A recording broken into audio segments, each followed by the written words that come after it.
Hey guys. Hi, Marion. Let's just wait a couple of minutes. I usually do not go live until like midnight. See if we can get a couple people in here. What is shocking you? The Muffin Man? Yeah, there's a lot of stuff that Marion, I have been digging so deep. A few of us, Kaz, um, iconic, and we found some very disturbing things yesterday. My situation is regarding the cell phones. Hey, Kara. I know we're live early today. I am going to go live tonight, but tonight I want to talk about Michaela Nelson. Hey, GB. Happy Sunday, guys. Gonna wait a couple minutes. Hello, Miss Sassy Ass 420. I love your name.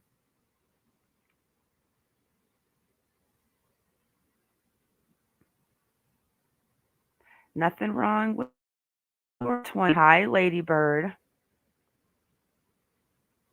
Hey, Kaz. Hey, Sherry.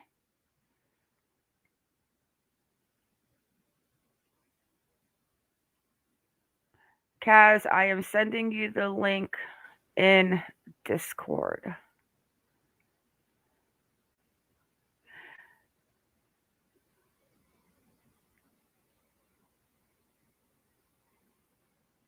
Happy Sunday. Everyone have a nice weekend. You're from Monaco. Oh, I've been to Europe, Marion, but never Monaco. Zena the Great. Hello. How many of you heard the podcast with Nancy Grace talking to the ex husband, Jim Wayne, and her best friend, Danielle?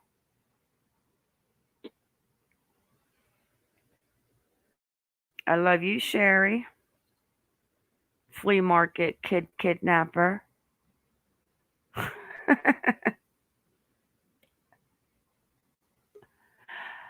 You think it was fake, Kara? Yeah, we're gonna Hi. listen to it. Yeah, we're gonna listen to it because I found some very interesting parts in there. Kaz and I listened to it last night and we dissected it and we dissected it. We We're sure gonna did. listen to it, Ladybird. We are going to start off with that and then we are going to get into a little bit about his wonderful son and all of the weird connections. So, Kaz, I say we start with this. We just go ahead and listen to it through. It's about what, 30 minutes? And you know that I've got a big mouth.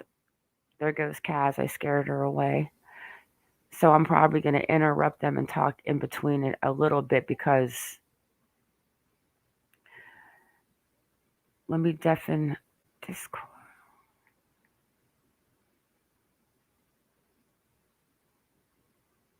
All right. Yeah. Yeah. You know, the part about where she went missing and the building and all of that, and then we're gonna get into it, and then the one part we'll stop it on a few parts because Kaz and I were like ready to call Nancy Grace last night.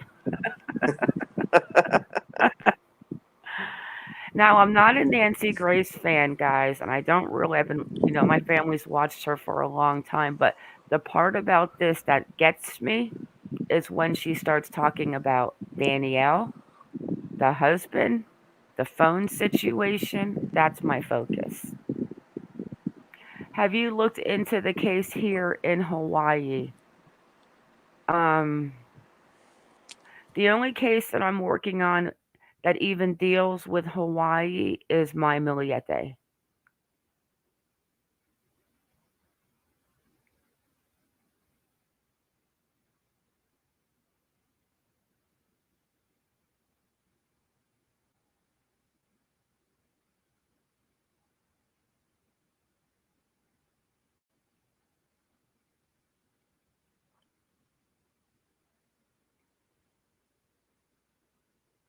All right.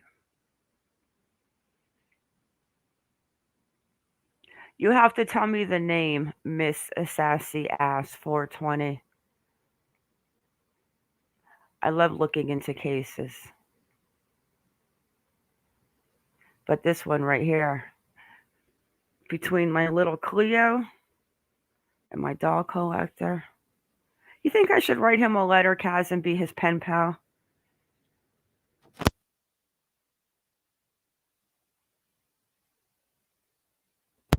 And I'm just talking to myself. All right. So I'm going to start it, and I know I'm going to get rude and interrupt it because some of these parts in here, you just think, really, Nancy Grace? Really? But like I said, guys, I do not listen to Nancy Grace. I'm not big on her. But when she starts talking to Danielle and Mr. Jim Wayne, there's something that's just not right, guys. And I'll get rude and interrupt it and tell you what I'm talking about. But let's just listen because something's very fishy with these phones.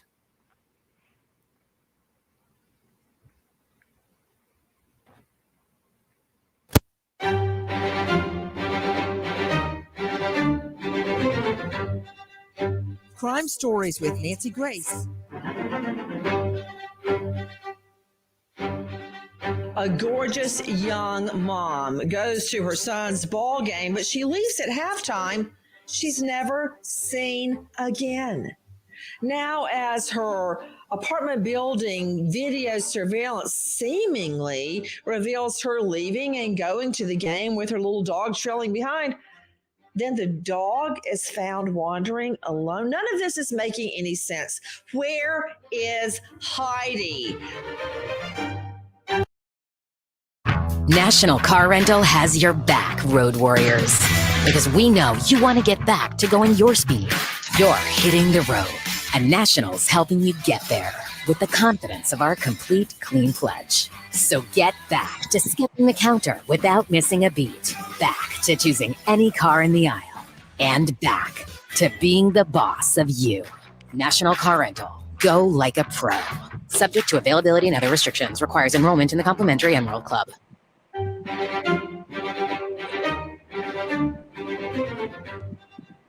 Crime Stories with Nancy Grace.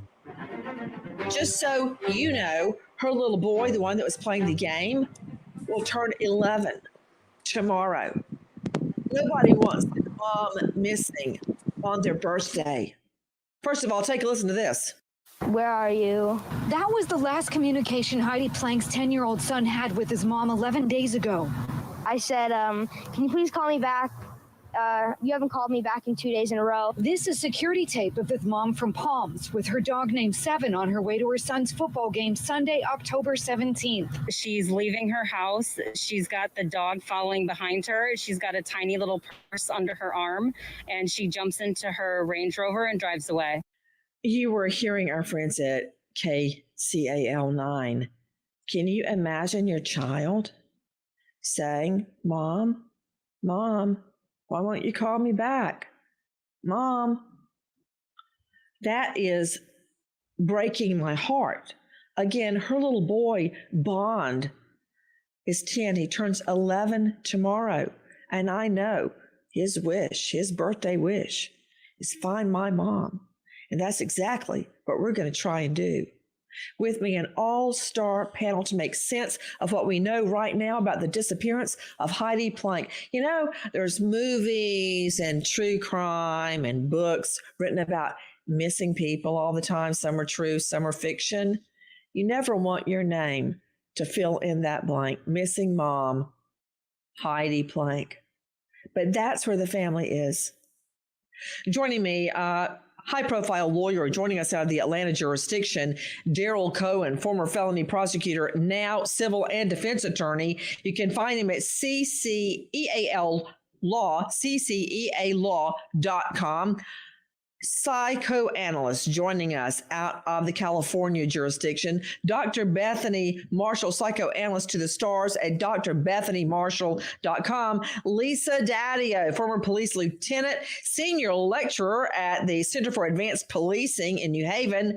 Alexis Tereszcuk joining us, crimeonline.com, investigative reporter, and special guest joining us, Jim Wayne. This is Heidi's ex-husband. They're on very good terms. And he actually saw her that day at the game and witnessed her leaving at halftime. He has the boy. He has the son right now as he joins the search for Heidi. And with me, her very best friend, Danielle Nadolny. All of us joining together right now in the search for this missing mom. The circumstances, Alexis Tereszcuk, so bizarre. You just heard a friend stating that the video shows her leaving her home. The little dog is following along behind her, jumping up and yapping, not a care in the world. She's got her little pocketbook under her arm. She jumps in her Range Rover and heads off, I presume, to her son's football game. That was on Sunday. And then not a trace. What do we know, Alexis? So that's exactly right. She's seen on video. She leaves her house. She gets in her car with her dog, who's such a good dog. She's not even holding the leash. She's just following her all by himself. She goes to her son's football game in Downey, California, which is, 20 miles or so away. She ends up leaving the football game at halftime. Hold on. Let me ask the ex-husband. Again, thank you for being with us because we need your answers, Jim Wayne. Would that be normal for her if she had errands or something she had to do to come to part of the game? Well, first of all, I want to say thank you for having us and hosting this. So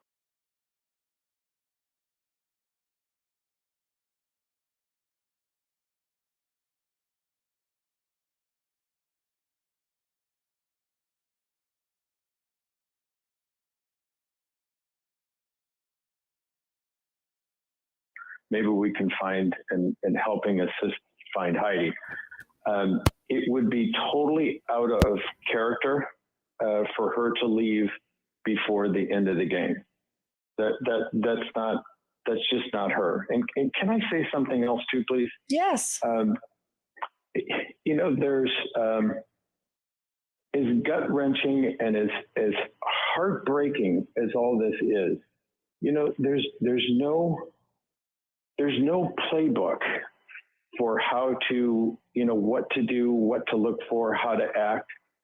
And all we know is we have to deal with the facts. And there's been a lot of speculation. And I'm learning every day from the detective at the LAPD that's been assigned to this. And he's like, Jim, you just have to stay away from speculation. So I'm learning as we're going every day on this, and I'm going to try and stick to the facts that we actually know. While I have you guys with me is Jim Wayne. This is Heidi's ex-husband. They have a wonderful relationship. Just so you know, they co-parent their little boy.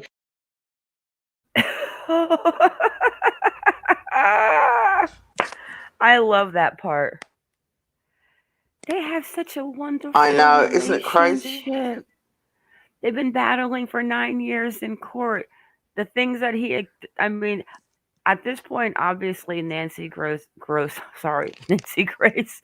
has not heard of the crazy court papers of her pulling Spider-Man moves out the window and the drugs and the Adderall and this right there. This is the part that just really stopped me on my feet last night with Nancy Grace. Hello, Tawny. Hello, Iconic. All right, let's hear what this guy's got to say. Bond, who is 10 years old, turns 11 tomorrow, and he actually saw her at Bond's football game the Sunday she disappeared. He's telling me it was very unusual for her to leave at halftime. Alexis Tereszcuk, I want to follow up on that because your son, my twins, they have so much going on, and very often I will slide in to Lucy's volleyball game or John David's soccer game at halftime. I will get there halfway through. It doesn't happen a lot, but it happens. So I don't find that very unusual if she had somewhere she had to go, except that that was unusual for her. She didn't normally do that. And I find that very interesting, Alexis. And the interesting thing is, so this was Sunday.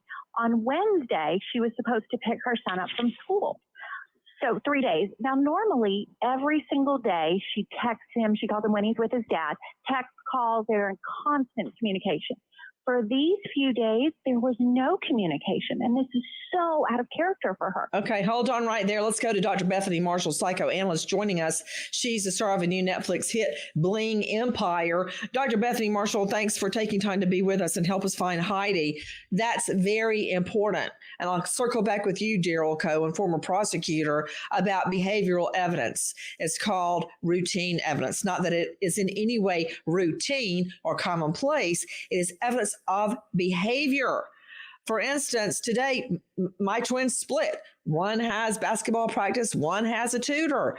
And I'm in constant contact with them, getting them both, arranging everything, texting with them. That explained to me, Dr. Bethany, why he didn't hear from mom for 2 days, because that really blew my mind away. But it's because dad. Okay, guys, you really need to pay attention to how contradicting this Wayne guy is, because we have to remember the text messages. 17th was the game. The 18th goes by, no word from mom. And either the 18th or the 19th, Sugar Man dropped off the muffins, right? It won't tell us the date of that. Okay. Yeah. So then this father who's saying every day the text messages, and we saw the text messages. So you're saying that between no text messages, leaving the game sketchy at halftime, no word on Monday, no word on Tuesday, and then you wait until she doesn't show up to pick up your son at school instead of just taking a ride over there and seeing what's going on. That's why I'm telling you, the father has put some of those text messages in that phone, said something to Bond to pacify him where his mom was. Yeah, there's a lot of things that really don't add up. He acts like this nice, great guy, what a attentive mother, and she's such a good mom, and this and that. She would never not text him back, but you wait 3 days to even wonder why she's not texting. Yeah, I'm not even worried. Yeah, I'm not a Nancy Grace fan, but you guys will see the part that freaked us out last night. And then how, I'm telling you, this man in this interview goes from like nice, calm man, and the comment that he's going to blow out right there, to me, said it all. I know. It was like a huge change of personality, wasn't it, Ma? Totally change of personality. Just like what is it, Heckle and Hyde? What's her name? Jekyll and Hyde. Yeah, just like he just completely reformatted and came out with that. But it's coming up. But that's my main thing, is you guys need to listen to how they're talking about these times and how Jim is talking about the text messages and the caring. But remember how this time has elapsed. And then we'll talk about the Sugar Man, Muffin Man in this too.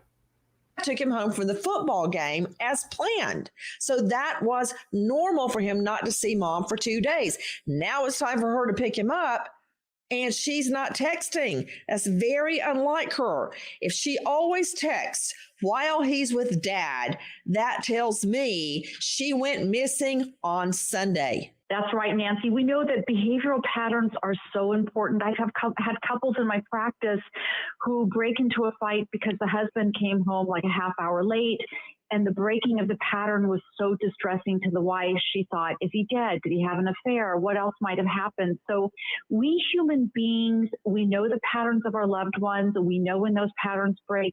Nancy, Heidi was the mother, or is the mother, of a 10-year-old little boy whose birthday is tomorrow.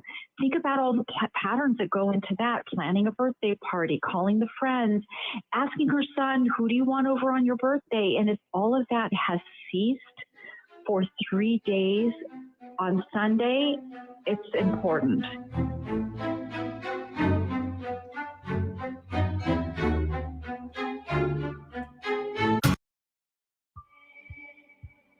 Avec les nouvelles cartes de paiement All Visa, payez vos dépenses du quotidien, gagnez des points et offrez-vous vos prochains week-ends ou vos vacances dans l'une des 42 marques hôtelières du groupe Accor. Tout ça sans changer de banque.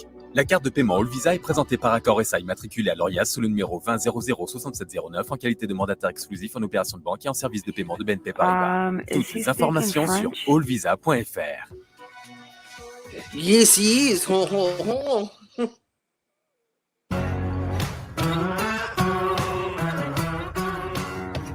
Crime Stories with Nancy Grace. I want to get input from Danielle Nadolny. Danielle, you heard what we were talking about just before we went to air. Okay, guys, this is the part. Really pay attention to this. Is her good friend that actually has a key to her house. This is the part that was mind-blowing to me. Yeah, you've really got to I'm making up listen, guys. scavenger hints for my twins' birthday tomorrow. And at the end, they're going to get their present, which, just so you know, I've stuffed broccoli, fresh broccoli, in some gift bags because I tell them they don't eat enough veggies. So that's the first present they're getting, Danielle. They're not going to be happy about that. My point is, I've got a feeling that Heidi Planck is the kind of woman, the kind of mom that puts a lot of thought into the birthday. And here it is. She's gone. That is not like her at all, Danielle. No, it's absolutely not like her. You know, she made a big deal. She'd make a big deal of her son's birthday. She'd make a big deal of his friends' birthdays. So for her to be absent right now is a very, very big deal. Danielle, tell me something. I want to hear about Heidi when you say, like, everybody on this panel, I feel that I know. And I can tell you things about them personally that mean a lot to me. Like, I met Daryl Cohen when I was a veteran, a brand new prosecutor, and he was a veteran prosecutor, and everybody looked up to him. And I remember seeing him for the first time, and he had on a pink sports coat. And I had never seen a trial lawyer wear a pink sports coat. See, that's a long time ago. And I can tell you details about everybody on the staff, everybody on our panel, and all of their wonderful professions. Tell me about her. You say she makes a big deal about his Bond's birthday. Tell me about it. She just would. She would always either take him on a trip or always just do something big, and even like do the same for his friends. So, she's just really, really generous like that. And wanted to make sure, even with her friends, for my birthday, I went to Mexico. I was in Cabo, and she flew down for like 2 days to just hang out and have dinner.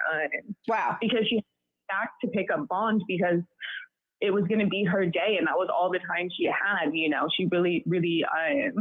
She flew all the way back from Cabo because she had the day with Bond. Because it was Bond. Okay. It was her day with Bond. Okay, yeah, that's all I need to know.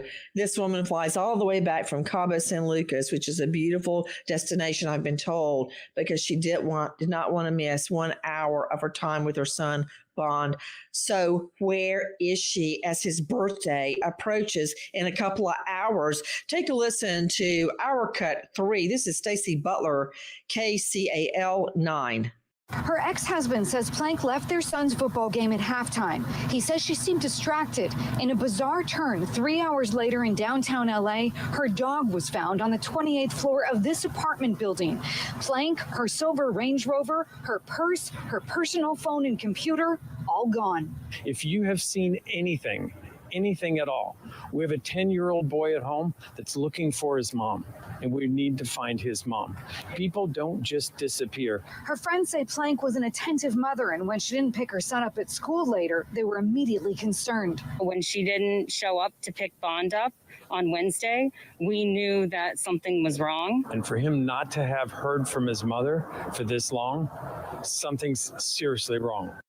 Well, let me understand something to Jim Wayne, Bond's father. Jim, what is that building where her Range Rover is found in relation to her? Wait a minute. The Range Rover wasn't found.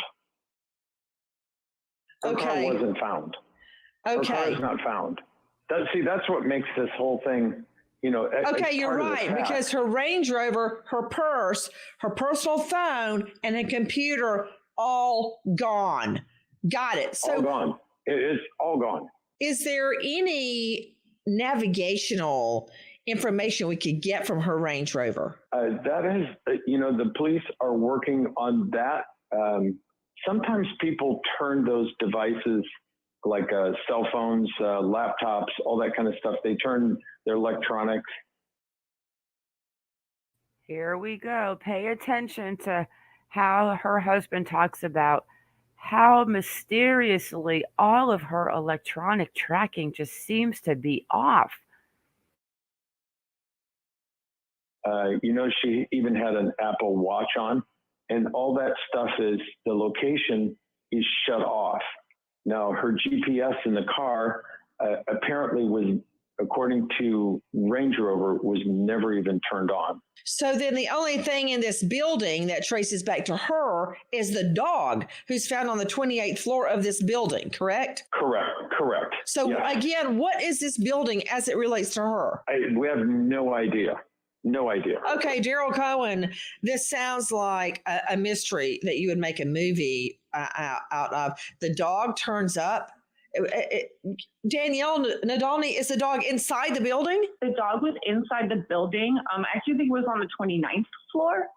But yeah, they found the dog. Somebody that lives on that floor. 28th floor. Get it right, lady. It wandering around the halls, from what we've been told. Okay, Daryl Cohen, you have her leaving at halftime of her son's game. Now, this is a mom who flies all the way back from Cabo San Lucas so she won't miss 1 hour of being with her son on her day. They have I guess a 50-50 split between mom and dad. She never misses her days, ever.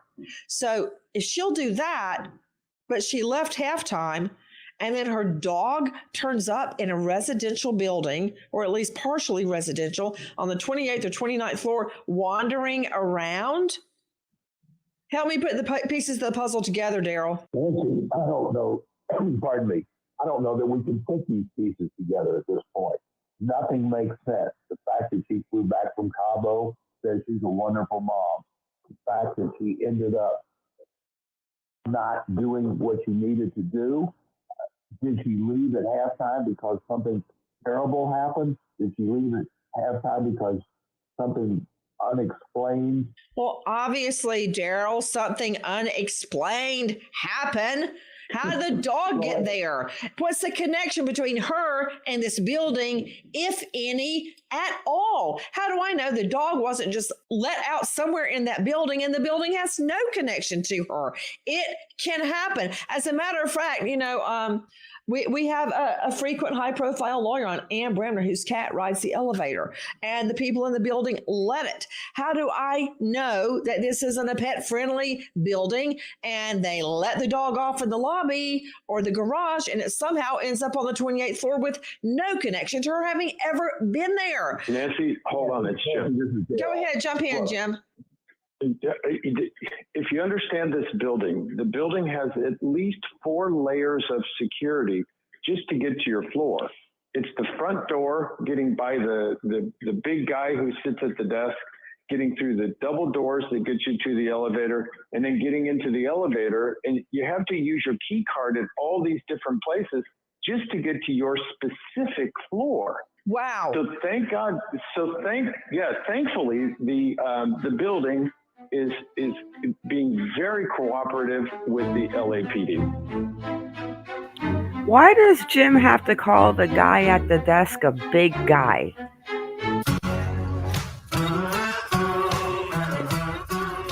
Oh, we're going to Crime talk about Stories with that, Nancy Miss Grace. Sassy. Lisa Daddio, former police lieutenant in New Haven, and now a senior lecturer at the Center for Advanced Policing in New Haven. Lisa Daddio, do you remember the seminal case that brought this to everyone's attention? It was the Chandra Levy case in D.C., the intern, and everyone believed that a politician, Condit, who had been having an affair with her, had somehow killed her. And all these crazy theories began to mount online and everywhere else. Turned out he didn't, but when we were trying to find her, we found out in her high rise in DC, the video in the elevators in the lobby would tape over after 72 hours. So it was all gone. We didn't know if she left to go jogging, if she left with a person, if she left with a friend, if a guy was following her outside the building, because it taped over. And then recently, a beautiful young woman was murdered right in Piedmont Park, in the center of Piedmont Park. And we find out the video cameras that you see all over the park haven't been working since 2018. So we got to jump on that video immediately, find out if it exists, to make sure it doesn't get taped over, Lisa. Yeah, absolutely, Nancy. I mean, while it's great to have, there are all these nuances with it. And we've seen it repeatedly in the cases that you mentioned, and even in the murder of Yale graduate student Annie Lay. Yes. You know, we have all these key cards that are needed to get in. We have video walking into the building, but there's no video on each floor. There's no videos in hallways. And, you know, thankfully, their videos are preserved, but not everybody has it. And it usually takes a violent crime. Yeah, you're right. I'm curious too. Alexis Terezchuk, crimeonline.com investigative reporter, has that building, which has no apparent connection to Heidi or her dog. Have they released the video? Have police gotten to look at the video? Does it show her coming in or out? The video, if there is video, it has not been released to the public. It has been reported up until now that the building was not cooperating, that they were not going to release anything without a search warrant. But Jim had said that they are being very cooperative. So that's a change. Gerald Cohen, that's really not uncommon. Although you'd think with the missing mom, they would hand it right over, but they probably don't want to get sued by everybody else in that building. And the video could show your mistress coming in, or you leaving the building with a big plasma TV that doesn't belong to you. I mean, you could get sued for any number of reasons for releasing that video. So very often you will see, like with AT&T, with Verizon, with T-Mobile, with Sirius XM, you have to give them a warrant for a lot of different reasons, corporate reasons, and then they'll hand it over. We had to do that all the time, Daryl. Well, Nancy, they're going to finally cooperate. It's not as if they didn't want to cooperate. You pointed it out beautifully. I don't want to be sued, says the building. So I'm going to be forced by operation of law to cooperate. When the press, when all of the media, social media, regular media gets involved, then they're absolutely going to immediately say, you know what, lawsuits, forget it. I'm not worried about them. I've got to find Heidi. I need to know where she is. I mean, Daryl, how many times did you and or I go over to AT&T to get landline records? And they wanted to give it to us, but you got to give them the subpoena so they CYA. Nobody can sue them because they handed everything over pursuant to subpoena. Yes, no. Absolutely. They don't want to turn it over because they can't turn it over. They want to turn it over, but they can't because everybody, as you point out, is CYA, and I don't want to be sued. And if we're sued, I don't want to be the one that makes us lose the case, which makes no sense. Right now, they need to be pinging her cell phone that, according to her very loving father of her son, Jim Wayne, is missing. Her Range Rover is missing. Her pocketbook is missing.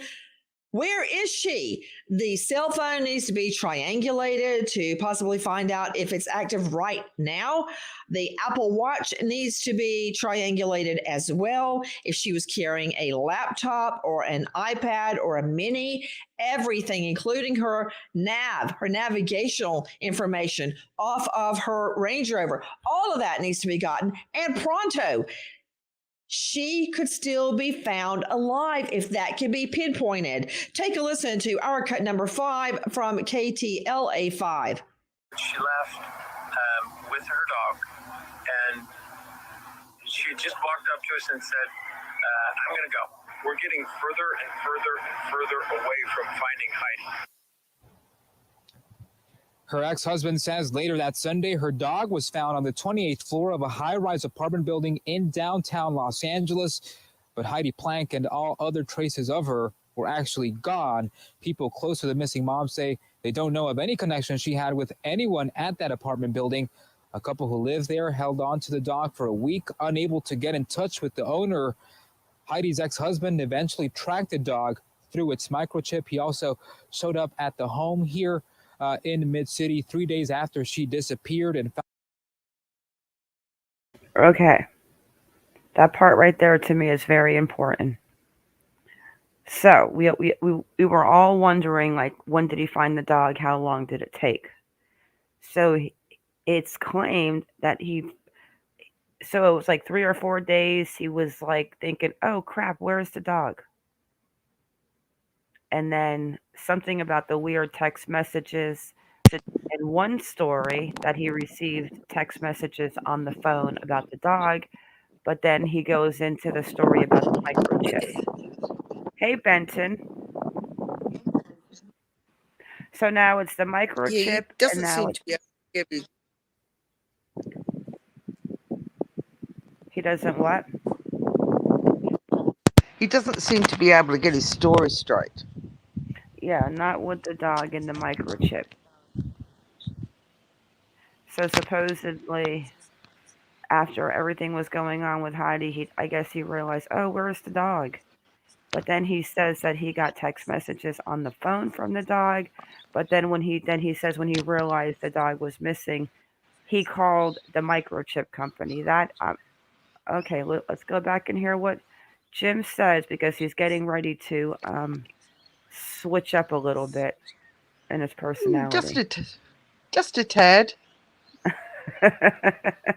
Yeah, just a tad my ass. Found a cell phone there. He's hoping that cell phone will be a crucial part in this investigation and help both the family and LAPD locate Heidi Planck. Okay, back to you, Jim Wayne. This is the father of Heidi's son, Bond. Tell me about that cell phone. Her cell phone. The cell phone. I went into her house with Danielle, and to look around. This was after the police report was the missing person report was done. Danielle and I went into her house. I saw that her phone was sitting there. Danielle brought it to me, I think it was the next day. Why does that bother me so much? This is after the wellness check. The wellness check was on the 20th. They go to the house.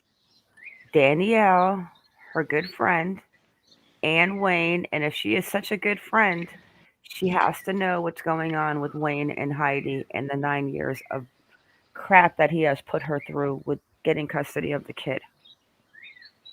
But then she lets him in the house, and then they leave, and then she brings him the phone. Guys, what sense is this making? This is ridiculous. Yeah, it makes no sense at all, Ma. She should have given it to law enforcement, not to Jim. Why did she? But not only that, agree, Kara. This is after the wellness check. She goes missing on the 17th. The kid's texting the mom, Bond, mom, where are you? Which I don't think that is the case. I think he texted her that one time and dad came up with a scenario. But then in those 3 days, you don't just go over there and check on her to make sure she's okay with all of these erratic text messages from the kid. And then you show up and the laptop is there and the phone is there. And then they're going to start discussing that there's two phones in a second. But then you leave and then you just leave the phone there and then you have her bring it to you in a couple days. You know what? This is so fishy. So fishy. Okay, let's continue. Because I was trying to get a hold of friends and family for Heidi. So that's how I came in possession of that. I also had to turn that over to the detectives at the LAPD. So Heidi, herself, that's where I got that. You did find her cell phone, but not at the building. It was back at her home? At her home, yes. Okay, and Danielle, you were with Jim when he found the cell phone? She actually had two phones. So she had a work phone and she had a personal phone. The one that was at the house, I believe, is the personal phone that I ended up taking over to Jim. But I had gone to her house prior, I think maybe Monday or Tuesday. Because Bond texted me and he's like, my mom's not answering me. Have you heard from her? And I said, no, she didn't respond to me yesterday, which I mean was a little weird, but not responding for 24 hours is normal for me, not for her. So he asked me to go to the house and check because I have a key to the house. So I went over there and one of her phones was sitting on the kitchen counter. Which is the one that I ended up taking over to Jim after the missing persons report was filed, because he wanted to see if they could find any clues in it. So I am literally going to bite my tongue off. Hello, Sassafras and British agent. I'm going to bite my tongue off, Kaz. Okay, all right. You're doing well. Your thoughts, Kaz? Well, in my opinion, there are too many more questions as why she didn't give it to law enforcement. Why did she give it to Jim? Why was Jim even? If Danielle is such a good friend to Heidi, and this is I'm almost certain from listen, I'm not 100% sure, but when I listen to her voice on this podcast and I picture the two girls putting up the signs, she does sound, and we can even watch it again afterwards. She does sound like the blonde. In my opinion, that's what her voice sounds like. No, Danielle is the dark-haired one. That's her supposedly. No, Danielle is the dark-haired one is Nicole John. Oh, okay. Sorry, confused. Yeah, the dark-haired one is Nicole John, and the light one we figured out is I'm not even sure. Okay, but I'm not even sure if that's Danielle, but it sounds like her. But we'll go listen to it after this podcast. Kara, we think he has done more than erased messages. Hey, Iconic, if you want to come up, girl, you can take a link. I'll drop it in Discord. I tried to call you before the live, but you were ignoring us, so I'm only kidding. But, okay, are you guys understanding this? This is not even about taking the phone and erasing messages. This is supposedly such a good friend to Heidi. She has the key to her apartment. She knows what Heidi is going through with this wacko ex-husband who's fighting her and those police reports, I'm sure. But then she invites him in unless Jim, being the narcissist he is, somehow manipulated her or convinced her or maybe used the kid to get in to get the phone. But she was wrong.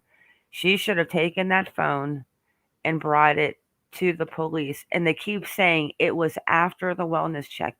Why wasn't that phone brought with them to the wellness check? Or as soon as the phone was found, you should have called the police and say, oh, her phone and her laptop are at the house. Come over, back up, and don't touch anything because you're really going to give it to Jim. I know, it makes I know, absolutely Benson, no sense. I know. But we need, and here's another thing you guys have to think about. Okay. The phone that was left at home Now she's claiming she does have the two phones, the friend Danielle. So she's also claiming that the phone left at home is the business phone. So it's a Sunday afternoon. You go to your kid's game, you come home. Maybe you want to deal with some business, but why would you leave the personal phone and carry the business on a Sunday? Why wouldn't you at least have both of them if you know that your son's probably texting you on your personal phone, and that's probably where the messages from the supposed dog came from? Exactly, Mar. It makes absolutely no sense whatsoever. Oh, Jim definitely is controlling the narrative, Shredder. But what he did to her when they were married, oh, wait, let's just get through this video and we're going to show you some other stuff that was a little mind blowing, considering about one of Jim's older kids. My rooster saying, my rooster's like, hi. Yeah, you cannot make this up. You can't make this up. So the personal phone is the one that you got from her home, correct? We don't, Nancy. Sorry, Nancy, it's Jim. We don't know if it's the personal or the business. The police detectives have told me that was her personal phone, according to Apple. Okay. That's all I know. All right. So was it on or cut off? It was on. Her phone was on, but the location services on her phones, the laptop and her watch, are all shut off. When were they shut off? I'm sorry? When were they shut off location? We don't know. We don't. That is another one of those mysteries. We don't know. And if the police do know, they haven't shared that with me. Alexis Tereszchuk, you can go into your phone and go through all sorts of gyrations and cut off location services. But why would she do that? Kaz, we forgot to tell them who I spoke to yesterday. OMG, yes. You've got to tell them. You'll blow their minds. You'll blow their minds. I forgot to tell you guys. I'm going to call him back, but I actually spoke to Jim yesterday on the phone. I was like totally playing around and thought I was going to call him and ask him where Heidi was, and I was just talking shit. But he answered the phone and it was Jim. And then I was like, oh my gosh. So I think I asked for Maria. And I think he thought I said Naomi. And then he asked, Iconic heard too. He was on speaker. And then he said that she had her own number. And I spoke to Jim, Heidi's ex-husband. And he was actually really polite. It blew us away when he answered the phone. Yeah, we spoke to Jim. And besides the fact that he's a narcissist, and he was polite on the phone. He was just, she has her own number. I said thank you, and I hung up. So I am gonna call him back, but I'm gonna call him back and just sound concerned. Oh, Nightbot, stop being mean. Okay, let's get back. I forgot all about that. Yeah, I did talk to Jim yesterday. Kaz and Iconic were there. He was nice. It was so good. I can't stand him. I believe everything I'm still feeling, but he was nice on the phone. Okay, here we go.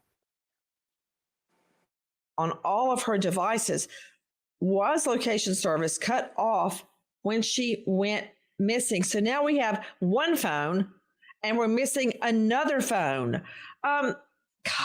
So the police have searched her home pursuant to warrant. Why? Because they couldn't ask her for consent. Take a listen to our cut 8 from KCAL 9.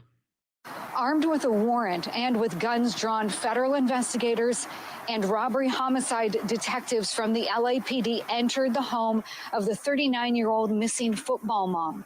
Now, they went in, and a source tells me that they were expecting to possibly find a dead body. That is not the case. What they're after, that remains the big question. Some are wondering, speculating, that if possibly what they're searching for are any documents, paperwork related to Heidi Planck's business. Friends and family say Heidi Planck is working for a company that is now under a federal investigation for possible fraud charges. These federal investigators have searched high and low. They're even looking in plants that we've seen them go into the garbage, searching for any clues as to why this mom disappeared. Okay, now wait a minute. Her company was under investigation, not her. Take a listen to our cut 9. This is Christina Gonzalez, Fox 11. A lot of the people who know her say they're getting calls from the SEC. It seems that she was never involved in this, but people she worked with out of a company in El Segundo were being investigated. It's a financial company, a financial advising company, and there have been investigations because of misuse of funds. Now, she was never investigated. She had nothing to do with it, but one of the principals was sentenced in 2020 to some time in federal prison. That is what they're looking at. Okay, if the PERT was sentenced in 2020, how could this possibly be related to Heidi? But it's an avenue cops have to look at. To Alexis Tereshchuk, tell me about the investigation of this business, her business that she worked for. So it was her bosses. There are two men that are in charge in this company. One of them was sentenced, he was found guilty and sentenced to 189 months in jail, which is over 10 years. The second man was not criminally prosecuted. He is actually just being civilly prosecuted because they want to recover the funds. So the situation is these men were accused of, and this one has been found guilty, of stealing about $40 million from a Native American tribe. And they are misused this money. They used it to fund their own lifestyles, to pay off other debts, to start new businesses. And let's not forget, I'm going to interrupt in this part, guys, because this is very important. Hello, my elderly cats. Remember that when Jason Galanis went to jail, that he had to he paid back $20 million. Could you imagine to have the money to pay back $20 million? And he's doing a little over, how many years? 12 years, 13 years, 15 years? After paying back $20 million. And his partner Sugarman is part of the deal, but he's pleading and not guilty. Hello, Jen and Cal. Camden got a PPP loan for $24K. So let's continue. They're going to talk about the Muffin Man. I don't know. Every time I think about the Muffin Man and I think about Jason dropping off the muffins, I don't know why, but I think about that part on the movie Jaws where the youngest boy is on the beach. Do you know the Muffin Man? And then the kid on the little raft, Jaws, comes. I don't know why. I just think of that. Isn't that crazy? So what they're hoping to, what the plan had been was by suing her boss, who was Mr. Sherman, they would recover some of this $40 million so they could give it back to the victim.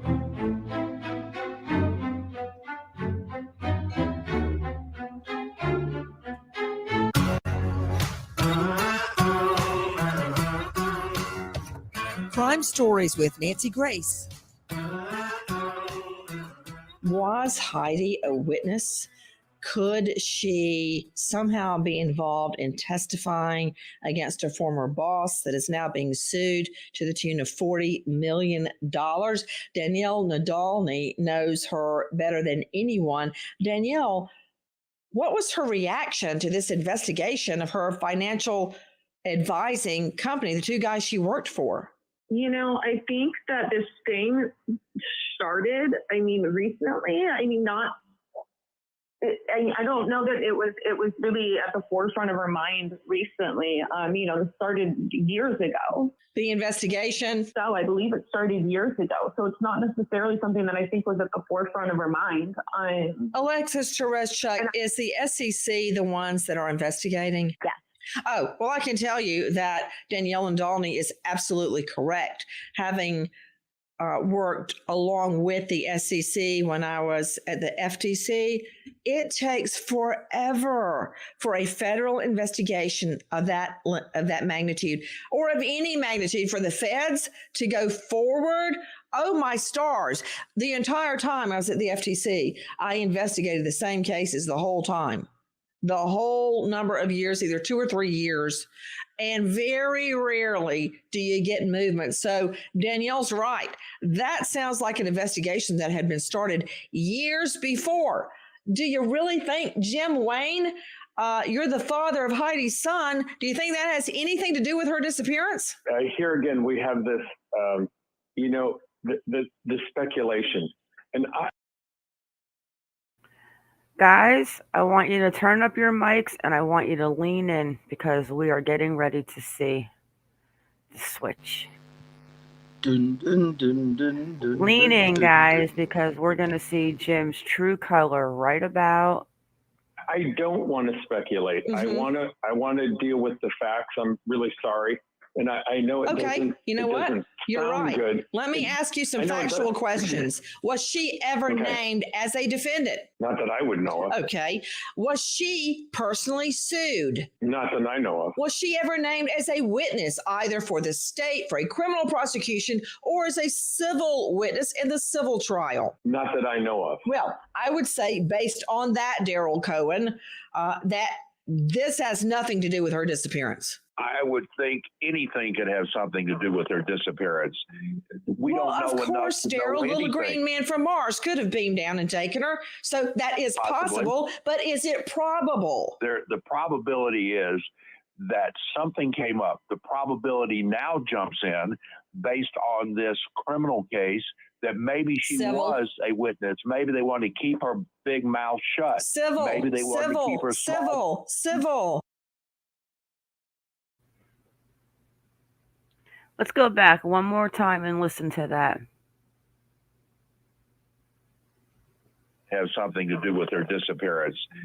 We don't know enough. Of course, Daryl, little green man from Mars could have beamed down and taken her. So that is possible, but is it probable? The probability is that something came up. The probability now jumps in based on this criminal case that maybe she was a witness. Maybe they want to keep her big mouth shut.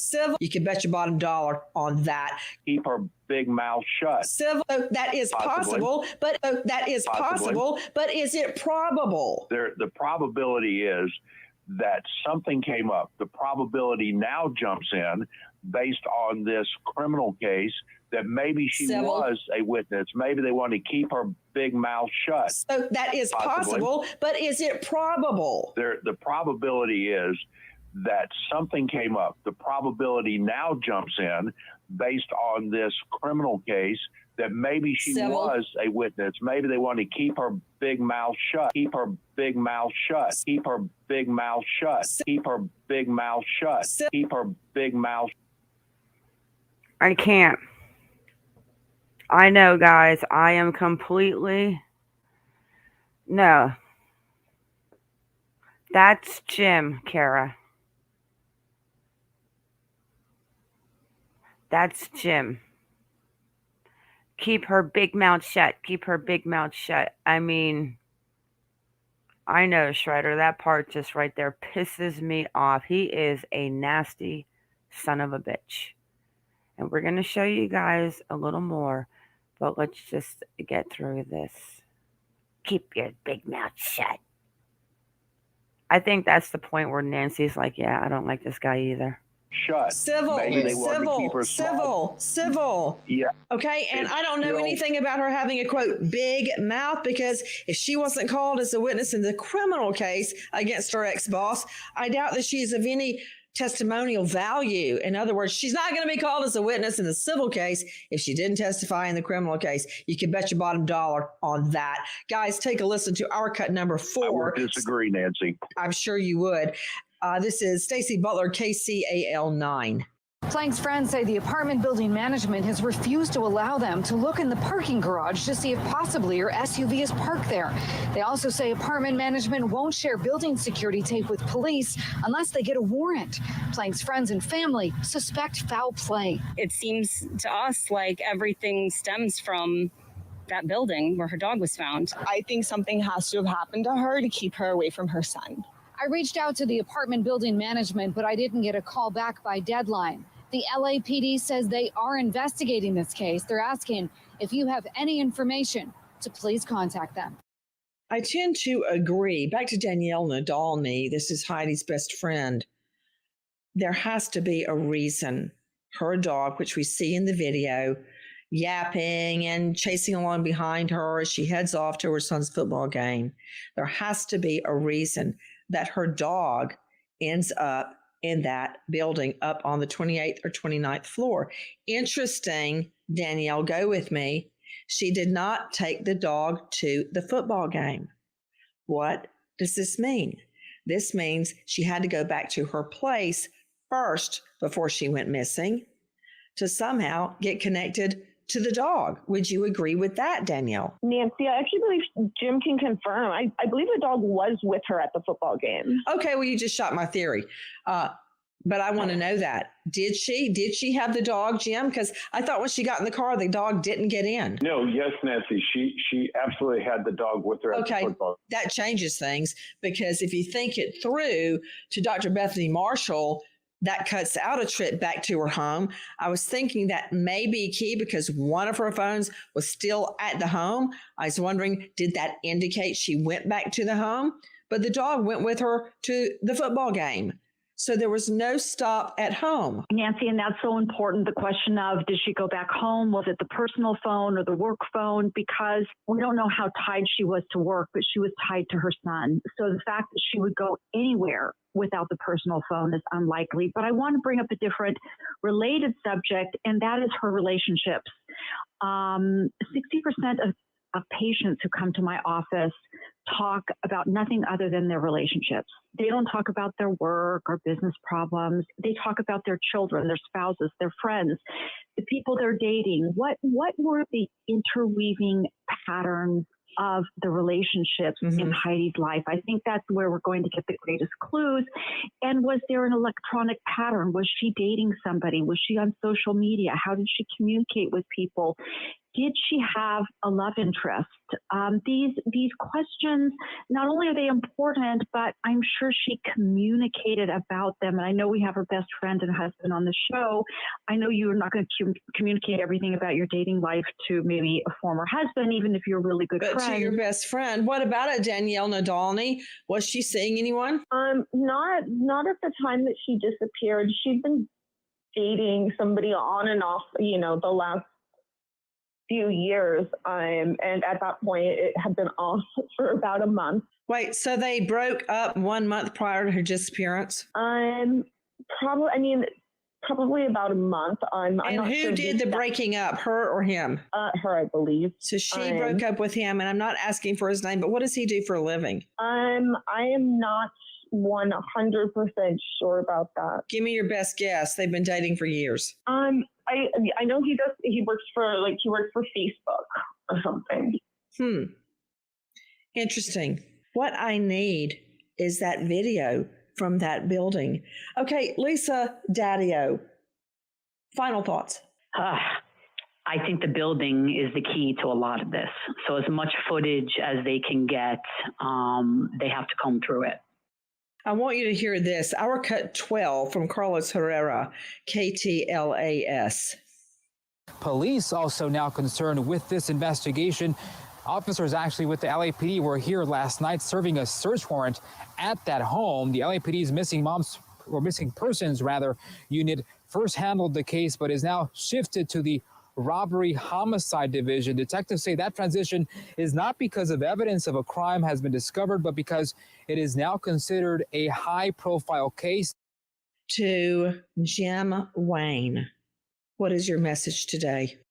My message is we all need to stay away from speculation, and we need to deal with the facts. If Heidi is out there, we miss her. We want her to come home. We've got a 10-year-old boy that's looking for his mommy. Danielle, what's your message? My message is just that, if anybody's seen anything, if anybody has heard anything, she has friends that miss her. It's her son's birthday tomorrow, and we just want her home. Tip line 213-996-1800. Repeat, 213-996-1800. Heidi, where are you? Nancy Grace crime story.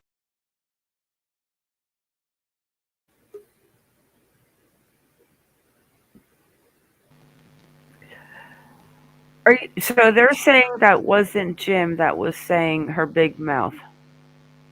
Yeah, See, I think they're saying it was a guy called Daryl. Yeah, because I thought he was asking the husband about her being charged with any of those cases with Jason Sugarman, which she hasn't been. No, not to our knowledge.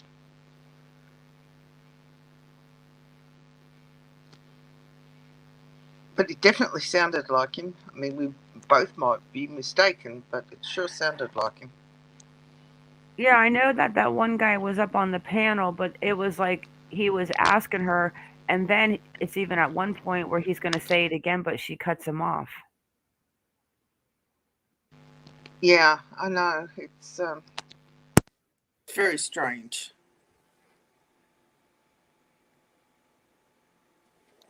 It is strange.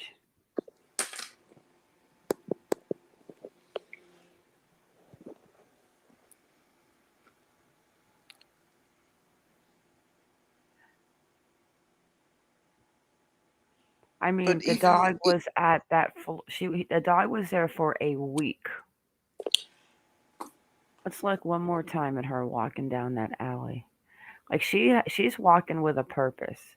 And then at one point, Iconic said she's carrying a mask, and then she's not carrying a mask.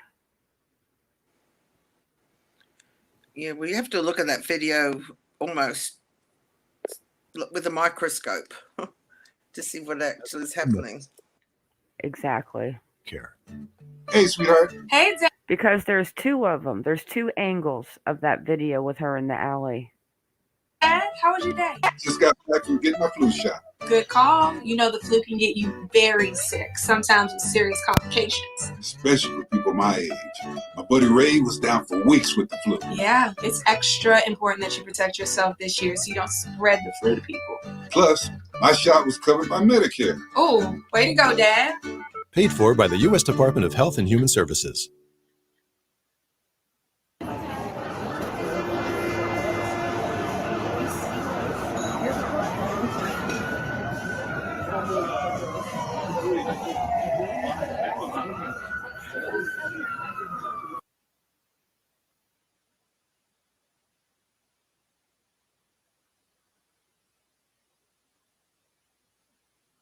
That is not the one where she's actually stopping into where she kind of looks up and back. No, there's another one. A better look at her. Yeah, I sent Iconic a link if she wants to come up. So let's go have a look. So okay, so now we know on the 17th was the football game. The dog is like 1 or 3 hours later, the dog is found, obviously by the couple on the 28th floor that kept the dog for the week. And either they were text messaging a private phone, how they got that number, I don't know. Or they went and brought the dog into the vet with the microchip. That's still like a complete mystery of how that really went down. So then on the 20th was the welfare check. And then the friend Danielle says, oh, I don't know, the 18th or the 19th. I went over there before she went with Jim. Then her and Jim go, they leave the phone. Jim goes back and then she brings the phone to him later. And in between that time, the Muffin Man shows up on the 18th or the 19th. Exactly. So then we know that she works for a man that is being investigated by the CEC, right? Yep. And someone made a comment where I think her cousin Trey Hawkins said that he believes that Wayne, the ex-husband, introduced Sugarman to Heidi. That is what the cousin Hawkins said. Yes, that was extremely interesting. Yeah. Especially So then, the other information. well, yeah. So this guy right here is Jim Wayne's son. And who does he work for? Let's see. He works for the Securities and Exchange Commission, which I think is SEC.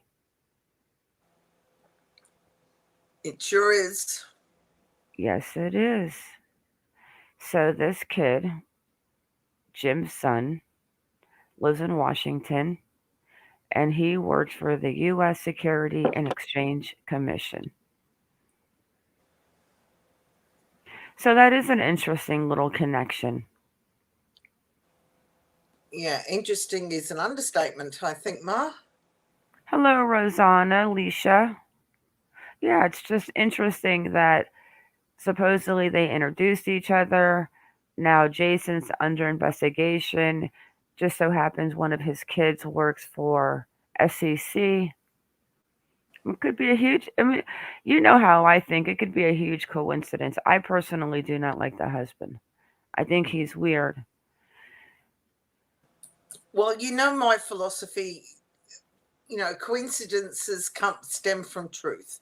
So to have a coincidence, there has to be some form of truth behind it. Otherwise, it just can't happen. It's just very weird that Jim's son, well, not that he works for the Securities and Exchange Commission, but the talk that Jim introduced, with Jason, did he meet him through Jensen? Well, Iconic reached out to the cousin. We're gonna Trey Hawkins, see if he gets back to us. I just don't I don't know why that guy. Hey Matt, I don't know why that guy would yell about Heidi having a big mouth on a podcast. I mean, it could have been, but to me, it sounded like Jim. I'll go back and check that out later. But it just sounded to me like it was Jim, and he just kind of like snapped right there. I don't see you here. Oh, the response from Facebook. Okay. Yeah, we reached out to Trey Hawkins, see if he gets back to us. And Jim answered the phone. That was crazy. But so this is the son. So another thing, so we know that Jim closed his fancy salon in October of this year. Yes, he did. And it was on Santa Monica Boulevard in Beverly Hills. Swanky. And now we know the Smeater. When Trey Hawkins was talking about the connection to Smeater, now we know Heidi's mom is Suzanne Smeater. Yes, we do. So Heidi and James married in 2008. Bond was born in 2010, divorced in 2012. Yep, that's correct.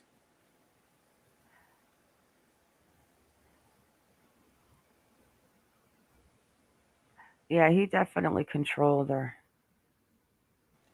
Oh, that's without a shadow of a doubt. I mean, it's behavior that unfortunately I'm only too aware of, and it's not pleasant. Yeah, because the properties that he has, I mean, supposedly, like, I am not 100% sure, but the house he supposedly lives in now, that's what, $7,000 a month? Yeah. But at one point in 2006, from 2013, he owned that property on 151 Fuller. And then we couldn't understand the cousin talking about that Ogden property. And actually, he owned that property from 2005 to 2017. So that might have been the property the cousin was talking about that she went and stayed out after they separated. These are $1 million homes. The current one.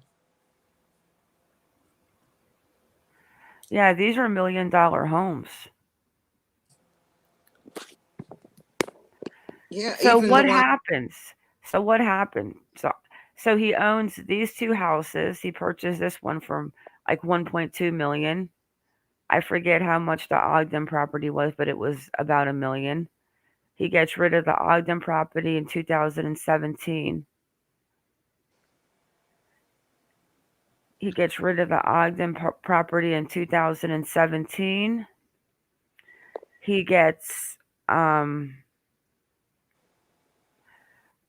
of the Fuller property in 2013, excuse me. And then he gets rid of the Ogden property in 2017. And he bought that in 2005, and he bought the Fuller property in 2006. Then supposedly he's renting this big mansion for like 6,000-7,000 a month, and he closed the salon in October of 21. My question is, did this man have a life insurance policy on Heidi, or was he paying child support even though they had shared custody? Because it seems like he went from, I don't know. And then we heard from, and we'll go have a look at him real quick, from Jason Galanis' brother, is now claiming that, which one was it? Sugarman was ties with one of President Biden's sons. Oh, yeah, that's right. Yeah, what is that about, Iconic? I forgot. My brain is on overdrive. Well, I guess it was through the tribal, what was that? The tribal, I don't know if it was like the tribal pipeline or something, but they were kind of doing something fraudulent with that, and it all tied back to Hunter Biden or. Well, we know that Bill Biden is no longer alive, so that would either, if it was Bill Biden, then it would have to have been a few years back, but Hunter Biden, it could very well be. But you have to think about these connections of her going missing. I mean, it's almost to the point where, what did her husband do with the phone? Why did Danielle give the part that is not sitting well with me, and I'll say it and people can get pissed off, whatever. Hey, Leisha, why did the phone go to Wayne? Why was Danielle bringing Wayne to the house? If Danielle had a key to this girl's house, she had to have known how much Heidi probably couldn't stand this man. He put her through hell, and he was putting her through hell in the court systems since 2015. Exactly. So that's why I question just how good of a friend. I mean, when I talk to my girlfriends, we have open conversations about everything, and that's what girlfriends are for. We let all our stress and worries pile onto them, which gives us a little bit of an ease back. So if Danielle was such a good friend, she should have known what had gone on between her, Heidi, and Jim. And none of my girlfriends would have handed over, personal items to my ex-husband back in the day. It just doesn't make sense why she would do that and not give it like you're supposed to. Ring up, let law enforcement know you found whatever, and they would have been over right away. I'm sure of it, Ma.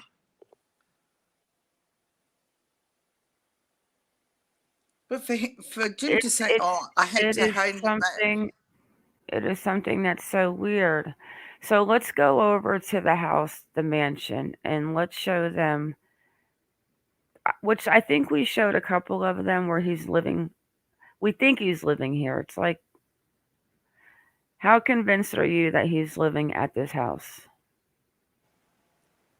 Well, the Google Maps is actually showing the Porsche in the driveway. Well, hang on. We're gonna, yeah. Well, you can talk about that license plate and a number because I have to use the bathroom, but I want to show them what you found first. So Okay. this is where he lives now with his new wife, Naomi, who used to be like his top stylist at his hair salon. And so Kaz goes driving around Los Angeles and she's like, look, there's a silver Range Rover, and this was a street view of February 2021. We were Whose trying to car's peek in the that, Ma? windows, guys. We were all like trying to get into the windows to see what was in there. But there's a Range Rover, silver. So, Kaz, yeah, explain how weird it was about the Porsche. I'm gonna mic down and use the little girls' room, but I'll be listening. I'll be right back. I don't Okay. know if Iconic even heard this part. Wait for this part, Iconic. This is weird. Oh, yeah, you're going to enjoy this. Well, doing some research yesterday while Mara and I was talking, I thought I'm going to look up this car registration number that's supposed to be Heidi's attached to the Range Rover. I thought, well, maybe we might be able to find something. So I go onto the California DMV and I plug in her registration number, and I had to take a double look because quite plainly under DMV records, it states that that registration number that's supposed to belong to the Range Rover is actually registered to Jim Wayne's Porsche, the 911 Porsche that's sitting in that driveway at that house that's on the screen now at 3758 Stone Canyon Avenue. And I'm saying to Ma, what? Surely you can't have a number plate on one car that's supposed to be registered to another one.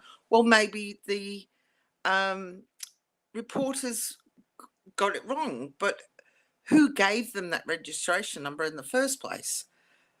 Because I went through so many articles to reaffirm that the registration number that I had is always stated that it's Heidi's. And sure enough, I could not find one statement that disagreed with this registration number belonging to Heidi. But it's plain as day under California DMV that that registration number belongs to the Porsche. So either somebody's accidentally put Jim's registration out there for the world to know, and not Heidi's, or he's doing some shady things with car registration plates on top of everything else. How about that, Iconic? What do you think about that one, Sweater? Interesting. Well, I feel like there's a lot of times whenever a reporter will make a mistake, but there's so much shade coming from him right now. I wouldn't put it past him. I know, and why would Jim voluntarily, being him so private, give out his own registration number? I mean, I can't see that To happening keep from people Jim. from finding the car, maybe? Is that what we're getting at? Well, either somebody's driven past his home Mm-hmm. and seen a registration number and jotted it down, then couldn't remember, which registration was this? Was this Jim's or Heidi's? And it's gone out as being Heidi's registration because it's a very unusual registration number. It looks like it's a personalized one. Right. So it's not like, I got the digits the wrong way around on a standard registration plate tag. So I thought, well, this is weird. This is definitely weird. I mean, did she have it on her car at some time? And he had it on his car and then gave it to her, and then she gave it Not back really. when they got divorced. I mean, that's a definite scenario. Yeah. Because didn't she live in his house too after they got divorced? Yes, she stayed in the guest bedroom and had a lock on the door, and that was when things used to go missing, and he used to tell her that she was actually losing the plot, because how could anybody get into a room when she's got it locked, he can't get in. But then it was later found a spare key for that lock to her bedroom was actually in his garage. So he was taking things and trying to make her feel like she was losing the plot, but she wasn't. I feel like this is not the first example of financial abuse we're seeing in this.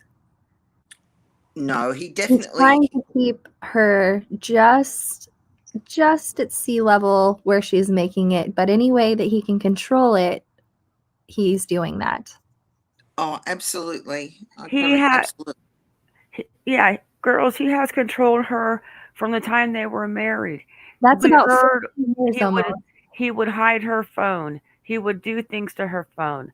Like, how do we know that he didn't have an extra key to her car?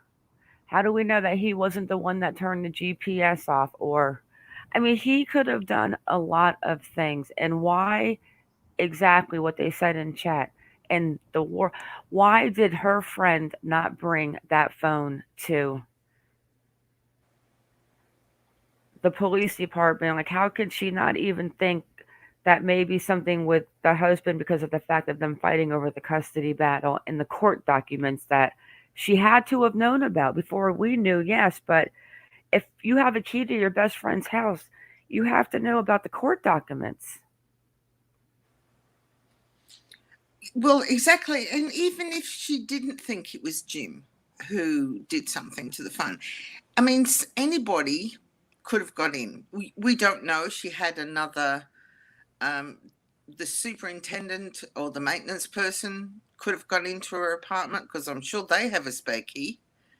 I mean, why wouldn't your brain just click in and say, I shouldn't touch that? I mean, there's enough shows on TV for over many years that plug that into people's heads. Don't touch anything. You're putting your own prints on it for a start off, and you could be dissolving or mucking up anybody else's prints that are on it. And Benton, yes, she did. Kaz, can you Yes, answer? We don't know if he switched the plates. When I ran the plate number in my plate system, I think it even came back that it says no plate could be found. It depends on which program you actually use. The first one I tried, it came up with none. But the other one that I tried yesterday afternoon when we were talking, it actually came up with it and gave all the specs of the car and everything. So it Now, definitely is his. yeah, so because see, I lived in California when I was a lot younger, like I'm talking the O.J. Simpson trial days.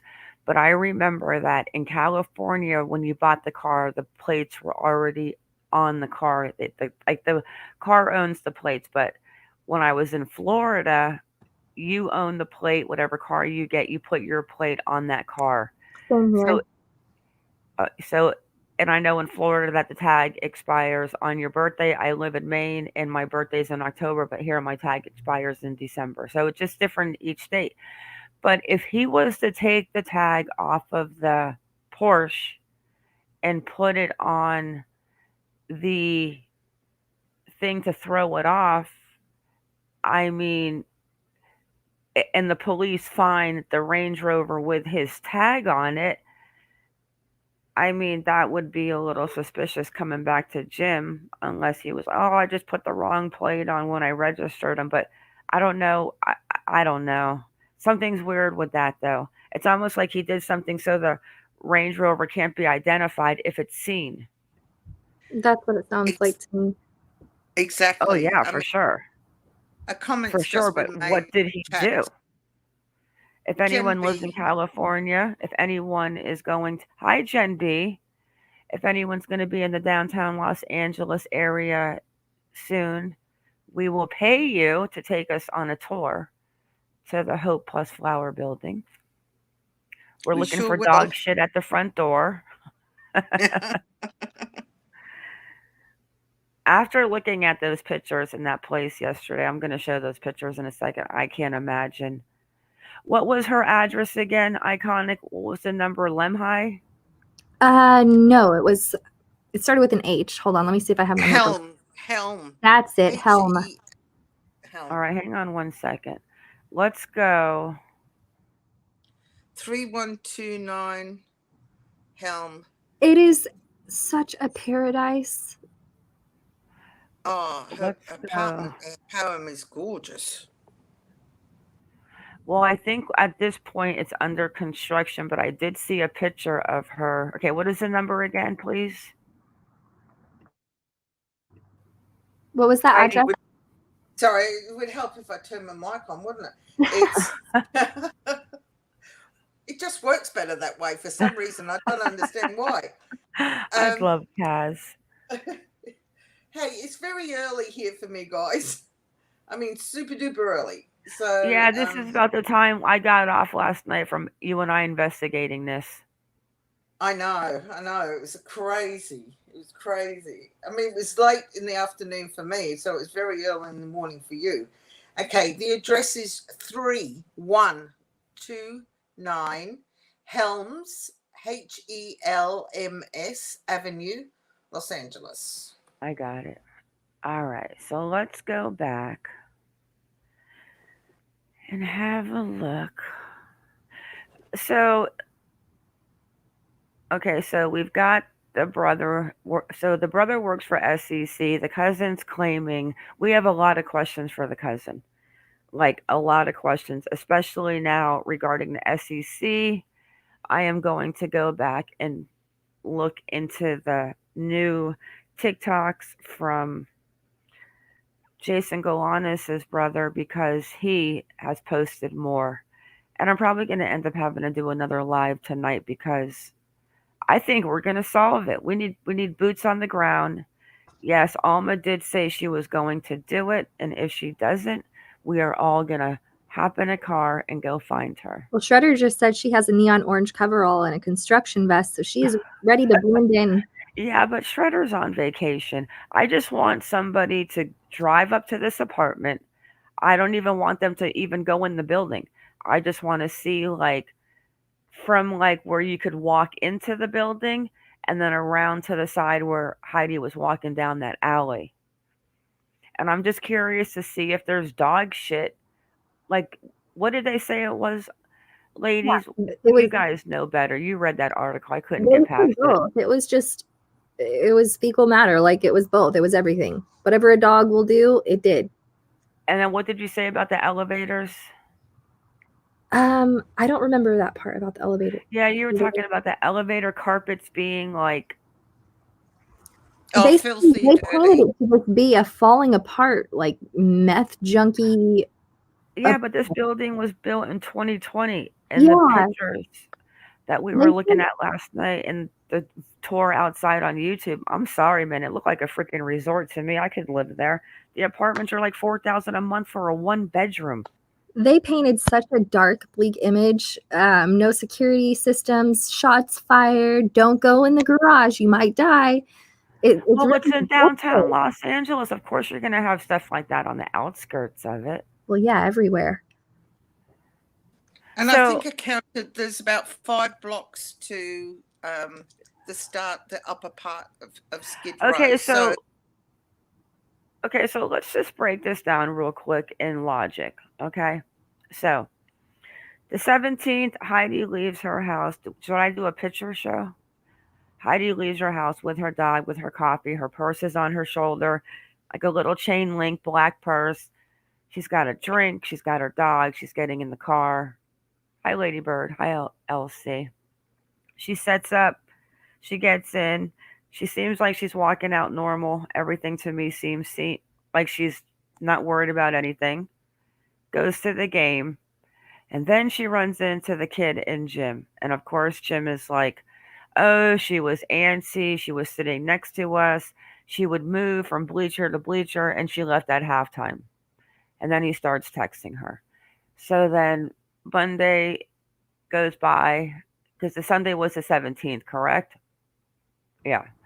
So Sunday goes by, Monday goes by, Tuesday goes by, and then we get into the 20th on Wednesday. She doesn't show up for school. The kid, he's acting like the kid is out of his mind and frantic. And how far away does he live from her? 13 miles away and 15 on a longer route. Can somebody make sense of this?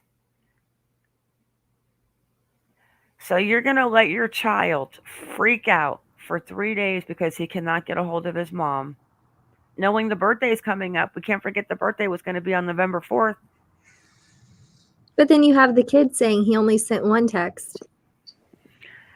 The kid on the video, if you guys didn't see it, it's in last night's live. The little boy comes on and says he sent a text, and it was the text in the messages that we all agreed seemed like it came from a 10-year-old boy.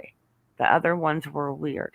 But the father claims how Bond was freaking out. He was texting her. He wouldn't stop calling, blah, blah, blah.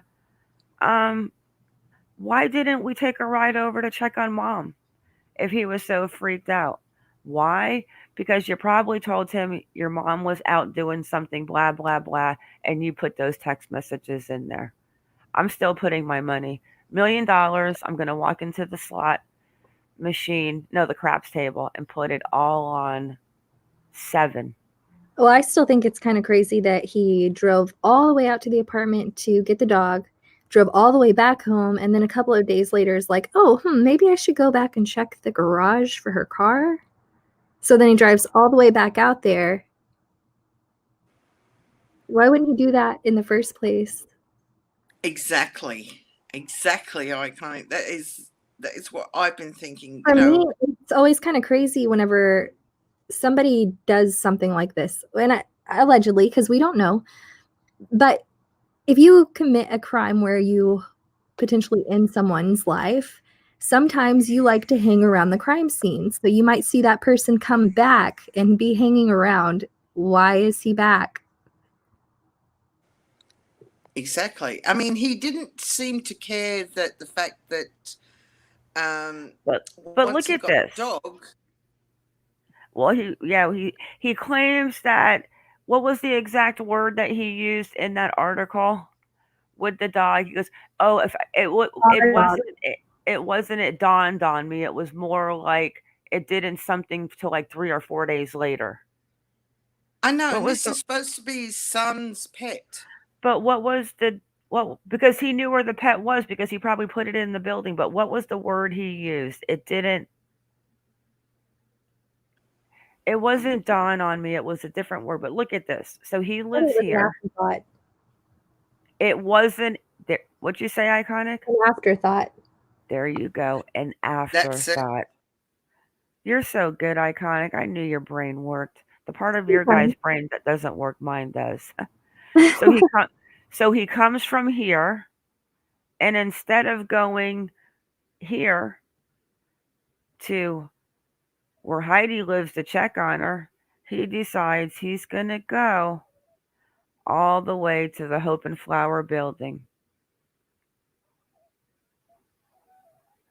Just drive right past our house unless he went this way, but he probably could have come straight down into Heidi's, but nope. He went all the way down to the Hope and Flower. And then he goes back a couple of days later to see if her car's there. If the dog was an afterthought, what do you call that? Look at what Sassafras said. That is so funny. And his son that's just insane to me that his son works for SEC. Yeah, I mean, that could be a total coincidence. Lots of government connections.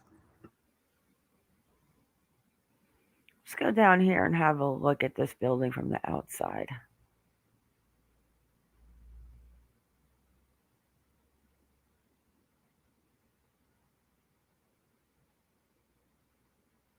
I mean, look at it. It has a helicopter pad. Like, what more could you ask for? The pool is like on the 10th floor.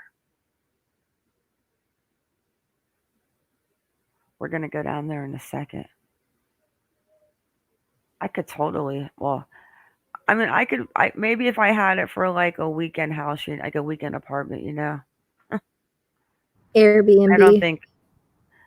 I don't think I could live in downtown Los Angeles. Mm-mm. I could in my younger days, but I'm too old for that now. So is this it? Yep. Look at that. What is that? Oh, pipes.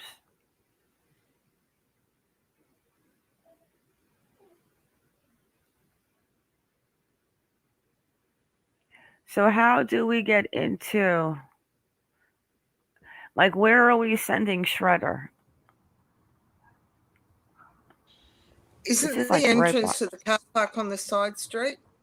Yeah, I'm going down to look, but isn't this right by the Staples Center? Yeah, it's right Yeah. there, the Staples Center, straight down the road. Here it is.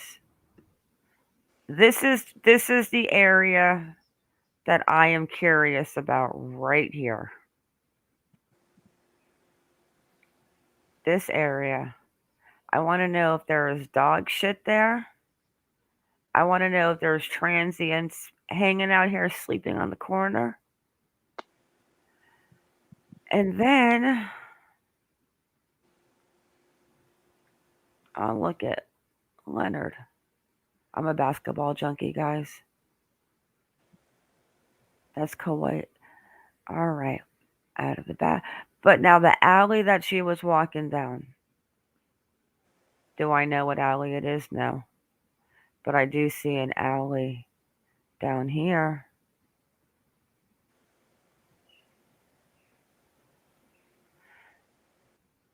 I mean, it doesn't have to be the alley, but that's what I see as far as an alley. Do you guys see other alleys? I mean, there's one here too, I guess, in the back. Yeah, if you do go to the top aerial view of the building, Ma, you'll see it definitely looks like that one in the L shape.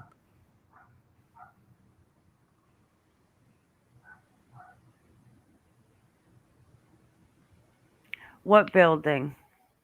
The Hope and Flower building that's on the corner there of, if you look at the actual from the top view, there is only one really decent size alleyway Mm-hmm. that it looks very similar to in the actual video of Heidi walking down. Because the building on the left of the alleyway, it's nobody's in it. It's up for lease.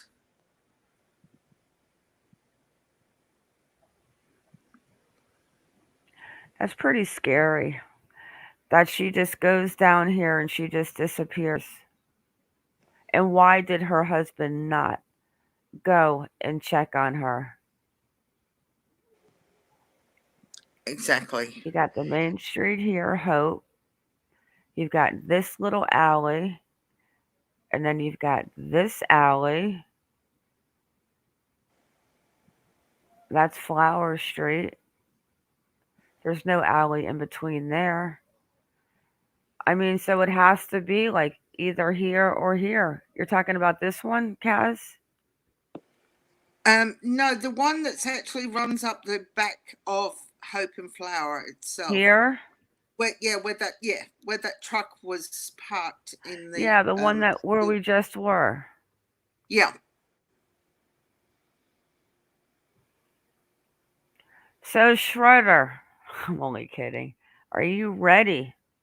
Just don't talk to strangers and don't ask anyone. She's got a whip ready. I don't know. This doesn't look like the alley. The alley seems like it's wider and it's more open and behind her. Let's go back. We're going to have another look at it. Let's go see if we can get and look at that other alley real quick. We have several volunteers. Y'all should get together and go in a group. Be safe. Exactly. Because, I mean, look at the outskirts with the barbed wire fence. Like, Los Angeles is nice and you cross the block and you are like... There's no real separation from scary to nice. No, there's not. I took a road trip like Mara is now, and like I said, 5 blocks, and you're in the thick of really harsh homelessness. Trying to get down. This is the alley, the wider one that runs behind the building right here, but I can't get there. That one looks scary. See, that's that wide alley. see if I can get back down in front of it.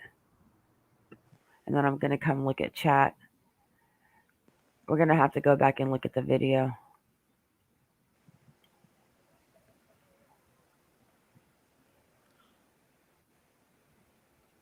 I bet you that alley smells like Urine. Every urine. I was just going to every say that. time. Never fails. It's one of my strongest memories from living out there. I'm just trying to get down there and yeah, you're not going to be able to get further. Yeah, so we're going to have to figure out, because these are the two alleys that walk up on her. But it kind of looks like she's walking, she's looking up. I think one of those surveillance cameras might be her actually walking down that side, down Hope Street, where the building would be on her right when she's just passing like that, where a car could pull out where you could valet park. I also heard you can only valet park here. Back to comments. Go Yes, ahead, that's girls. true. Tell Yeah, me what you're thinking. Well, there's no physical underground parking in Hope. There are. It looks like there is the first few levels of the building are car parks, but it says in the brochure that it's all valet parking. So you'd have to be able to go and get your own car out on the weekend, surely. You wouldn't have to wait for the valet to get it unless they do offer 24/7 valet parking. What do you reckon, Iconic? Well, aren't there usually systems for valet parking? Like whenever you check your car in, you get a receipt, but then you're also in a system. So I kind of wonder, where's the original receipt that says when she actually got there? And then if there's a receipt for her leaving and when that was. Where's the car? It would have had to be checked out by somebody. Yeah, is she parked in that building? I agree. But I don't think she did park in the building, to be honest with you. I think she parked on the street. I just have that feeling. I don't know why, but it looks like there was like a parking lot next door too. Yeah, I'm gonna go. I can't seem to find the other video, the one of her walking and where she looks up, backing up. I can't find that video. It's been swept, because the first time we looked for this, I could find it everywhere with the second video, and then I was looking for it yesterday. I couldn't find it anywhere. Yeah, well, it has to be in the Discord, but I looked. I mean, it's even if it's in there, it's got to be a broken link, but it has to be in there, because. But the one that we're most interested in, anyways, is the one they're showing. Which alley is she in? We're gonna have to look into that and figure it out. Go frame by frame and slow it down and see, because she's in one of those alleys, and if she's not, then what alley is she in? So this is the place that they claim has dog poop everywhere. Me personally, I don't see it. Maybe before 2020, like you said, whenever it was something else, but this is nice. Well, hopefully somebody will go and look at. I mean, if I was in Los Angeles, I would go. I would have been there right now. I'd be like, hey, I'm here. But like just look at these pictures. I mean, look at this pool. A rooftop pool with these little. Oh my! I would have no issues like going there. I just can't imagine a place looks like this that was built a year ago, has dog feces all over. I mean, I guess it could, though. It's just, I personally would rather pay for a payment like that to own my own house. I wouldn't do something like this at my age, but if I was in my 20s and I had this type of money, I would definitely do it. But look at the floor plans are like a one bedroom is like 550 feet for like what, Kaz? 3,000 a month, 4,000? Yeah, it's close. They go up to 14,000 for the penthouses. It's crazy. Hey, But they start off around just over the $4,000 mark. Yeah, the management could suck. I personally, I would have done it in my 20s if I had the money. But even then, I think I would have rather have lived in a decent apartment and probably drove a convertible Mercedes Benz. But they're nice. I mean, it looks like a fancy hotel.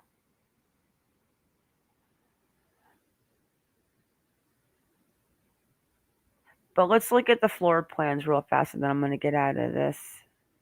Going to go back and watch that video and see.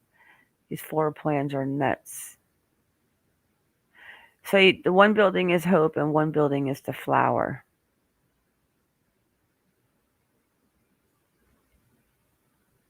And you're looking at a 600 square foot apartment for $28.95 a month, and a $599 one bedroom for $3,097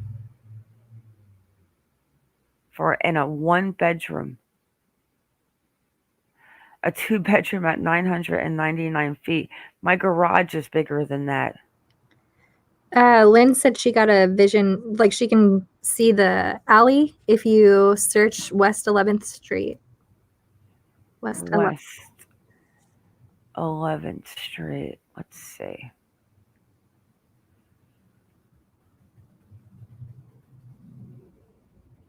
And yeah, Rosanna, just kind of outside of the building. And if you see any cameras, get that too. Oh, wait. Where's Rosanna? Rosanna's going to the downtown Los Angeles. Rosanna, if you want to go down and come on the live, you can do that. Or if you want to film it and send it to us, you can do that as well. And then come up and talk. Whatever you want to do is fine with us. I'm looking at West 11th, Lynn. Let me see. I think we need to go back real quick and actually watch her go down the alley. Do we know who owns the building? You know what's funny? You said that. Kaz and I talked about that last night, and it was like 2:30 my time, and I said I can't do that right now. I have to go to bed. And you just reminded me. No, but I was thinking about last night who owns that building and what ties they have. Clinton was asking, and I keep hearing about this ties to the building. Ma and Iconic is owned by the Omni Group, OMNI. Oh yes, the Omni Group. Yeah, the Omni Group owns it, but the question is who is got ties into the like, who is the foundation to the Omni? Who's sitting and running that business behind scenes? That I can't tell you. We'd have to do a search. Well, we're going to have to search on the Omni Group. Yeah. One sec. We're going to have to see this. Oh, actually, I think I did find both of them. Because this is one that we have definitely been at because the page is so big. The writing. Hang on one sec, guys.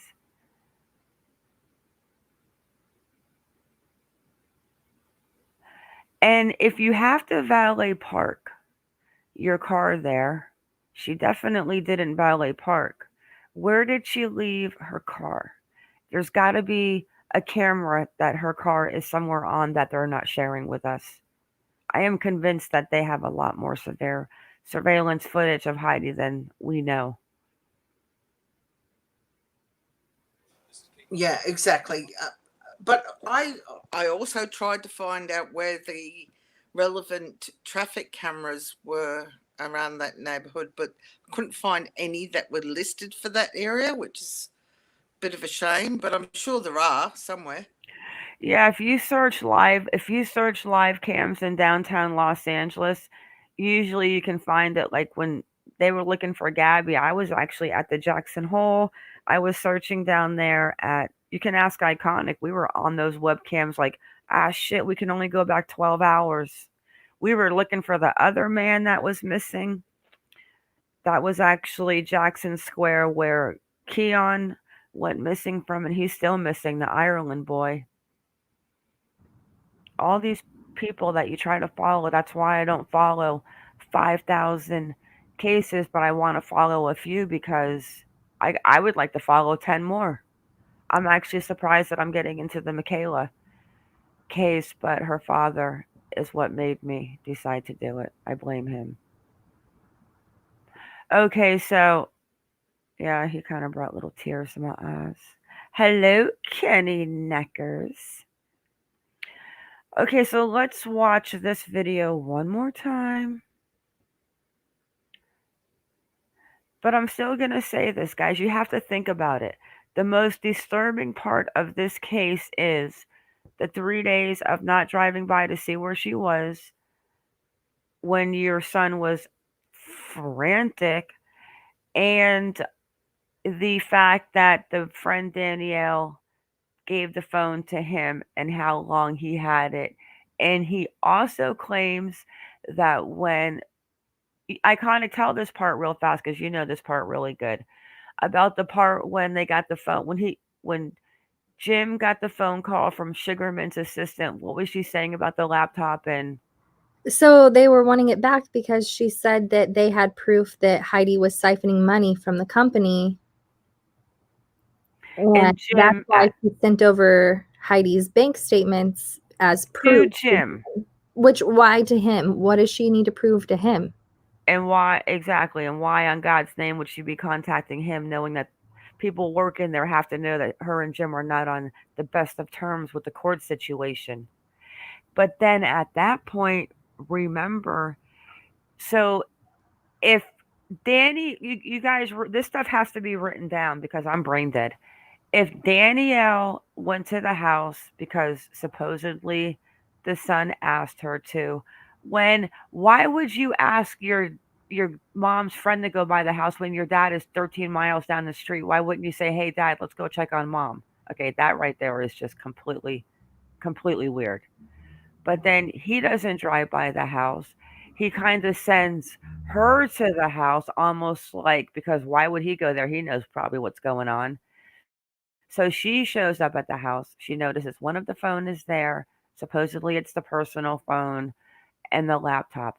So if they leave and then Danielle brings the phone over to Jim, and then the assistant of Jason Sugarman starts to bother Jim about the laptop, and then Jim gives the laptop to the police, and this is during the wellness check in the 29th on the FBI raid. Excuse my French, how the fuck did he go back to get the laptop? Did Danielle bring him the laptop later?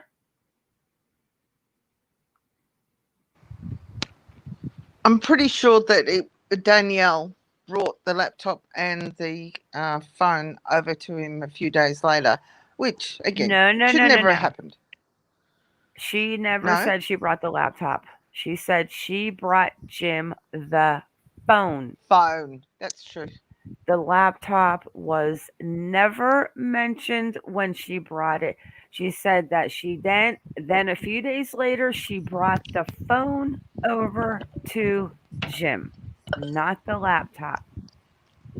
So now true. all of a sudden, the laptop just happens to be there too.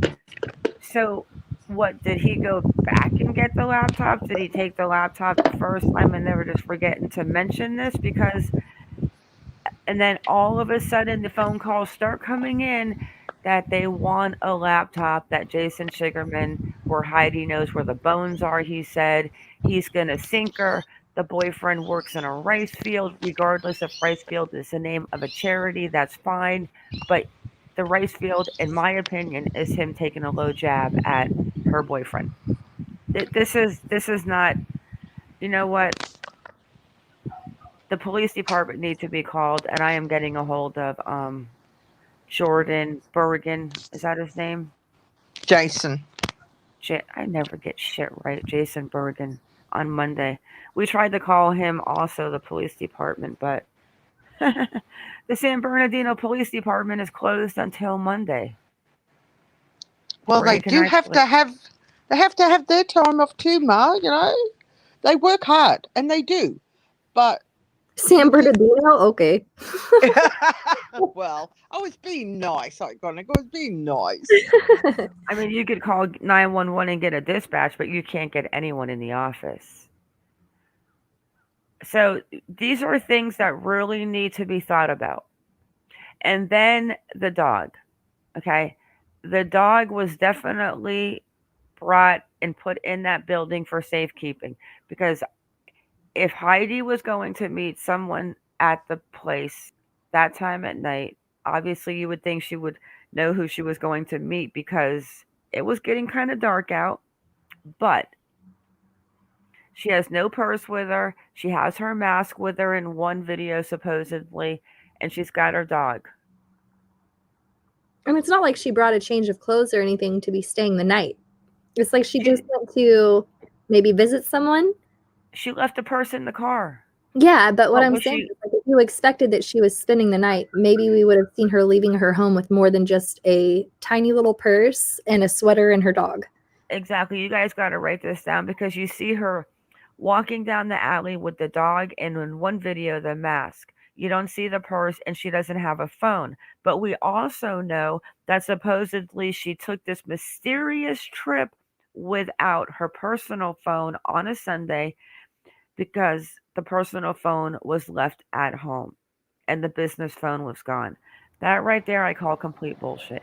Because even if you're going to, your personal phone is where your son's going to reach you. Your personal phone is where the vet's going to reach you when they find your dog that you're going to put up in the 28th floor and leave.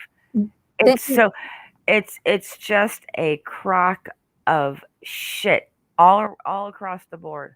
I would say maybe she might be going to rent, but the only problem with that is it's 6:30 p.m. and, well, 1800 if you're doing military time. Yeah, let's stay with the military time on that one. You wouldn't really check out an apartment that late at night. Let's watch this And real you quick. definitely wouldn't be walking down an alley at the back of the property. Yeah. If you thought. Yeah. But you're not going to go down into downtown Los Angeles at 6:30 at night and without your purse, because obviously what you're doing it quick.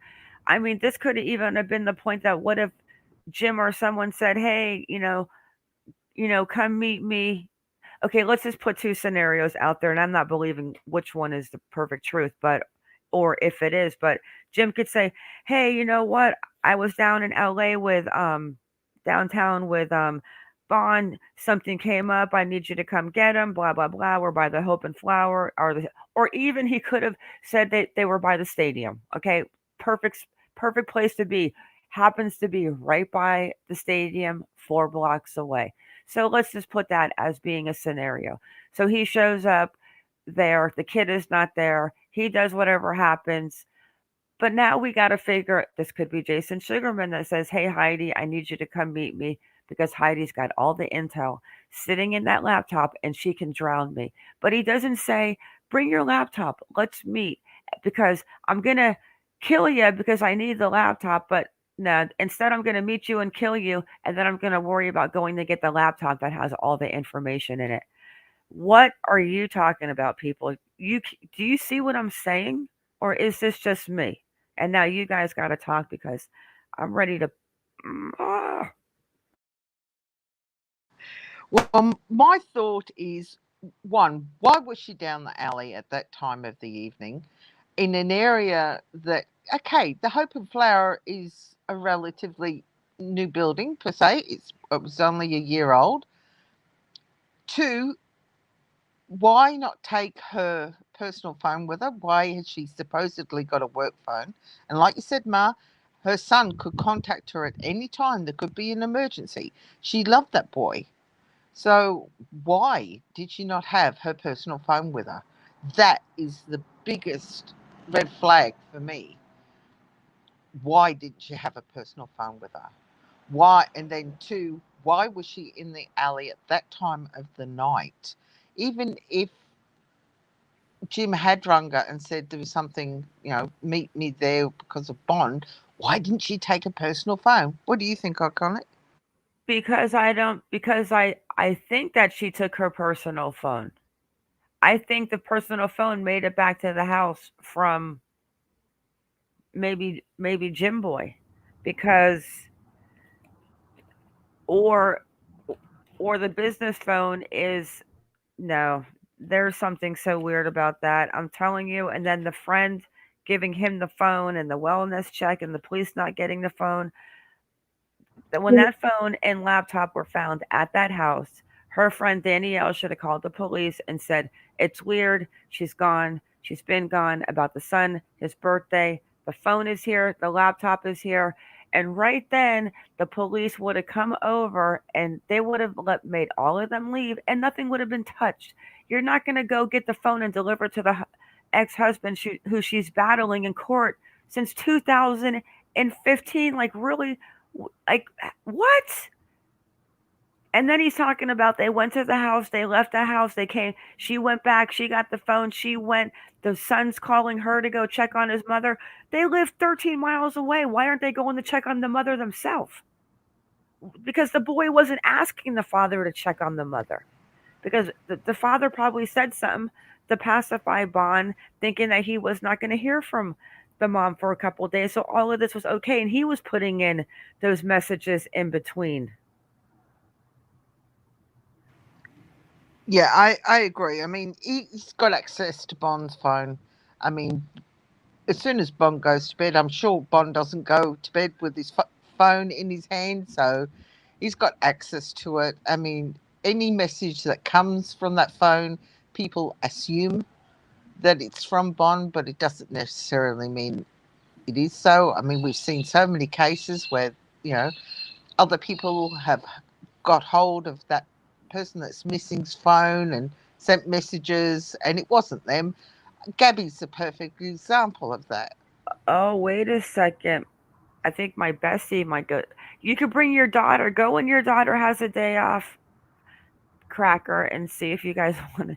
Yeah, so let's watch this video real quick and see if this is the one with her on the side view of the building. Then we'll go back to the alley real quick and see if we can figure it out. And then I'm going to have to start wrapping it up because I've got a farm to take care of. Also streaming on CBS in Los Angeles.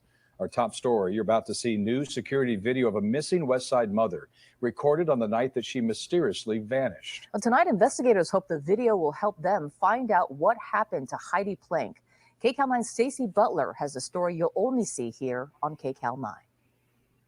You're looking at never-before-seen security tape of Heidi Planck walking her dog downtown LA, less than an hour after she left her son's football game in Downey.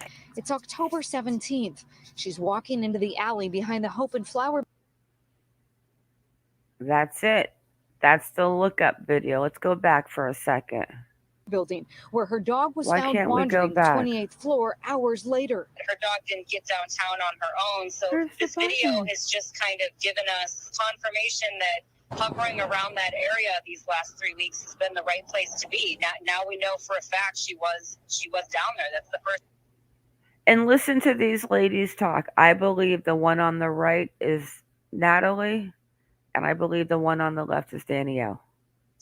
Real evidence we have of that. Until we obtained this video from a resident in downtown LA, police listed the 39-year-old West Side mom missing out of Downey. She was seen leaving her home in Palm Sunday afternoon on her way to her son's game. She left that game at halftime with her dog and was never seen again. Heidi's friends are hopeful this new lead placing her downtown could bring a break in the case. Encourage somebody to come forward and tell us more about what she might have been doing in that area with a short span of time between the video and the dog being found. It's just Okay. That definitely sounds like Danielle. Watch it. So look at how wide this alley is, and let's check out the rail. And you see, like, there's those black poles on the left, maybe parking poles. I don't know, but this is. truly seems like that may have been the last place. And they're showing this back entrance parking thing. The thing that strikes me is that she doesn't have her purse. If you look closely, she has a mask in her right hand, and the dog is walking with her. He's wagging his tail. So I think the mask definitely suggests that she's going into a building or an intent to go into a building of some sort. If she was heading back to that building, how did she get building and she had nothing on her? How did she? Amazon employees earn at least $15 an hour, but 15. All right. That's really all we need to see. We see that alley. I'm going to go back and look in that alley. But that was the view. It's like she's looking up with a mask on a mission. Purse in the car. Car is parked somewhere. Definitely not parked in the building.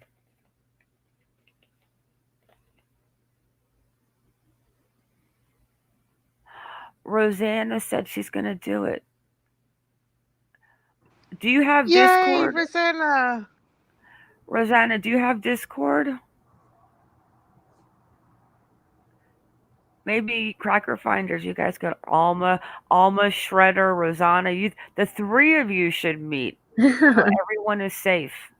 I agree. That is.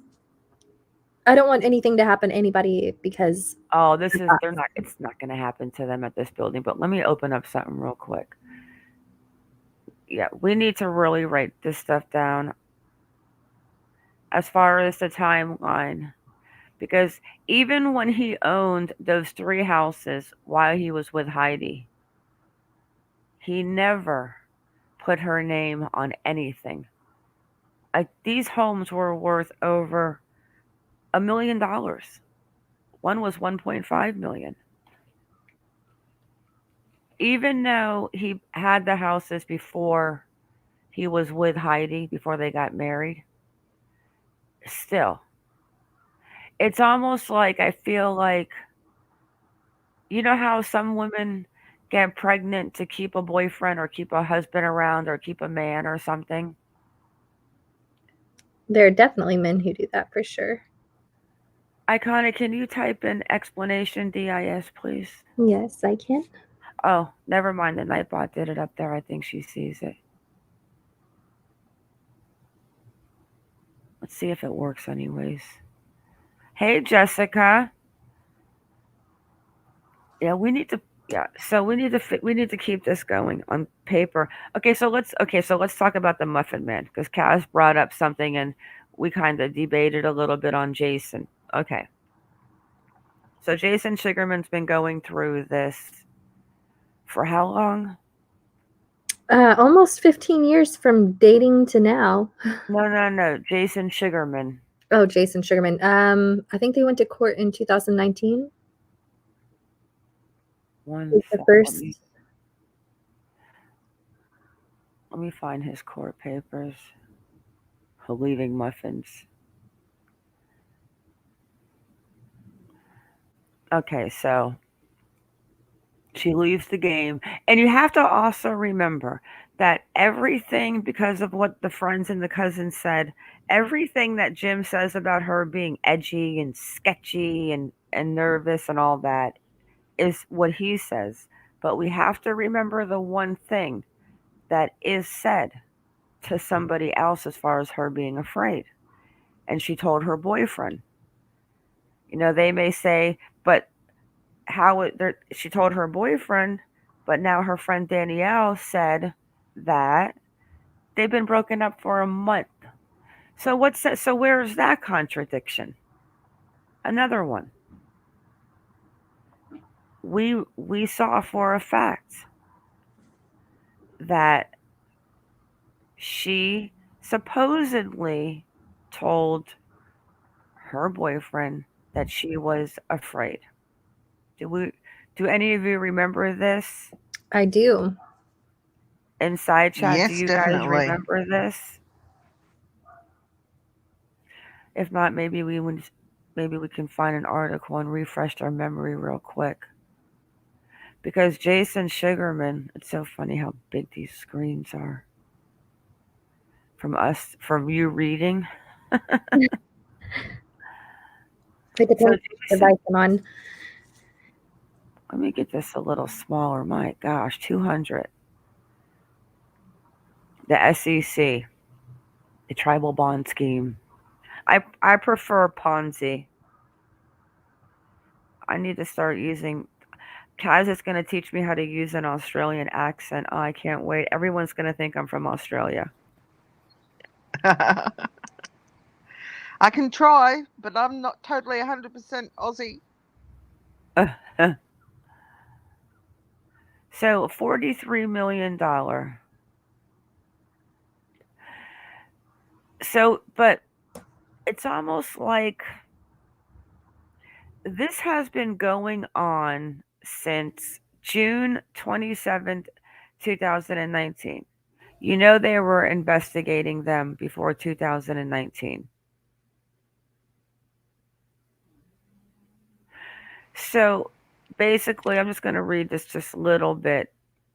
The Securities and Exchange Commission today charged an LA man for his role in a fraudulent scheme to gain undisclosed control over two registered investment advisors so that he, his partner, and their associates could steal 43 million of client funds they purported to invest in Native American tribal bonds. So it almost sounds like they didn't go through with the whole 43 million, but it was going into it. So the SEC alleges Jason Sugarman, formerly associated with the registered broker dealer and investment advisor, directed the scheme along with Jason Galanis, whom the SEC has previously charged with securities frauds. So we know he's in jail. So the investment advisor, so that he and his associates could use client funds to purchase Native American tribal bonds. The SEC further alleges that Sugarman and his associates gained control over the disposition of the bond sale proceeds, and that although the proceeds were supposed to be invested in annuities to benefit the tribal corporation and repay the bondholders, Sugarman and his associates instead misappropriated the proceeds for their own benefit. So, this to me sounds like this has been going on.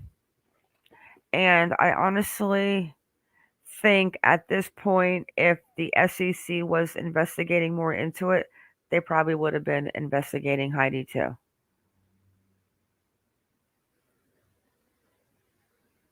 Well, it would make sense, Ma, because if she is the bookkeeper for the organisation, the SEC would definitely look at her, because just as they did with our favourite little Aussie Ponzi scheme lady, Melissa, they looked at her accountant too, because they were saying he must have known what was going on. He's an accountant. So they would look at her 100% to see if she knew where the monies were being siphoned off. Exactly. A lot doesn't make sense. And the dog situation, you've got the lady saying that the dog was found. She kept the dog for a week. In one report, she says she kept the animals, but I think it was a typo. Um, his son is he works for the SEC. Sugarman's got ties in all the football. He's got the football ties. He's got a lot of ties into big money, like what Iconic said. What'd you say? Illuminati. Well, you'd almost think that. I mean, you've got connections to political figures on two different ends, through her boss and then through her husband and her husband's son. And then they're tied up to people in sports, entertainment. Like, there's a lot of different avenues you can work whenever you have that many connections and money. I love how Kenny wants to play on the good. Try to give the people the benefit of the doubt that us girls don't like. Kenny, oh he sure did, but the question is, what did he do before he gave the laptop to them? Why do you think he did that? because he wants to make them think that the easy way for him to put the blame on is Jason Sugarman. She would have already been investigated.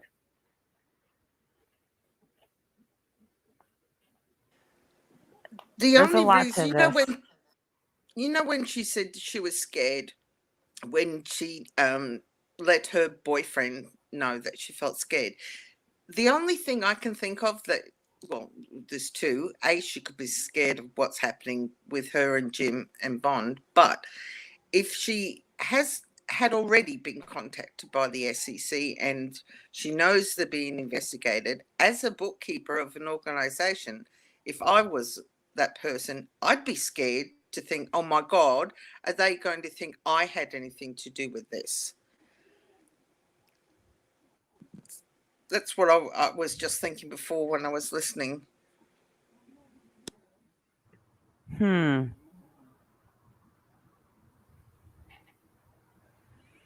And no one seems to have her job title straight. Her mom calls her one thing, then I can't remember what she said she was. Then I've read bookkeeper, I've read accountant, I've read comptroller, like she's all over the place. What is she? And then I also heard from somebody, was it the boss who said she didn't even work there? Yeah, someone said she didn't even work there at one point in the beginning. Which we already know is a load of hoo-ha, because if she didn't, or she didn't have anything to do as far as having a major role in the organisation, why did Jason have her as a registered party on one of his other companies, the crypto hold'ems, and he actually removed her from the position of officer of that organisation on the 4th of November? Kenny, I understand what you're saying. I started at just looking at the boss, not even looking at the husband. And then I looked at just the husband and not even the boss. And now, after everything, I'm looking at them both. It's I definitely see, like, we are listening to ourselves. This is just, like so many other cases, just a really weird rabbit hole. I mean, she could have parked in here, $5 parking across the street for the Staples Center parking. Let's go this way first and see, because there's the Staples Center.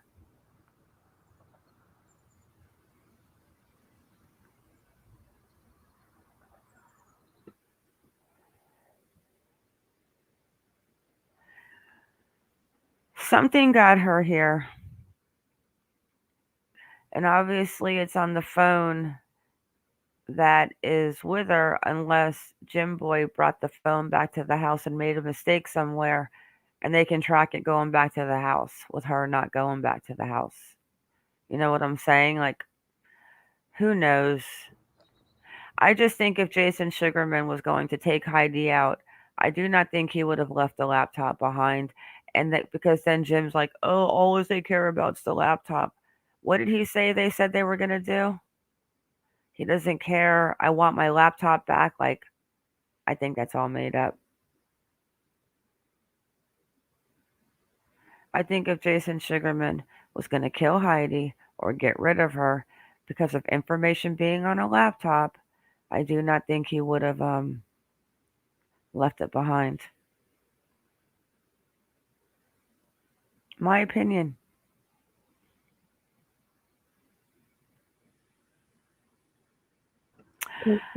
I don't think so, Kenny.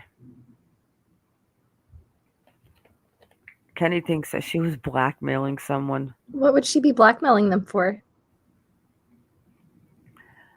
I think the one person that could get her there to leave her person side, grab her dog in a mask, and look that comfortable would be somebody that she knew well. And it was probably the good old husband. I'm putting my money on the husband still. The only thing that keeps me off of Sugarman is him. Oh my God, but he went and dropped off the muffins. He left his car door open. Kaz and I spoke about that. And then say what we were talking about, Kaz, with the muffins. Why would he close his door? Her car wasn't even there. Yeah, what I found was strange was he supposedly went to take muffins to Heidi at her house. When I go to visit somebody, I get out of my car, I lock my car, and I walk up to the front door. Jason rocks up at the front door, gets out of the car, leaves the driver's side car door wide open, walks to Heidi's front door, and then he's like you said, her car wasn't there. There isn't an actual physical car park per se. There around the back of the building there are some car parking spots, but she used to always park a car at the front of those garage doors, as we saw in the previous video. He put some muffins on the ground, Jason ants, and then he walks straight back within a very short period of time. Doesn't make sense. It's as though it was just a gesture of, oh, I went to check on Heidi. She wasn't home, so I left her some muffins. BS. Why would you do that? You don't leave muffins out there. You would take them back if they weren't there. I mean, hello. Or is it just me? Am I just being an old fuddy-duddy? I don't know. I don't know. Let's look at the Muffin Man dropping off muffins.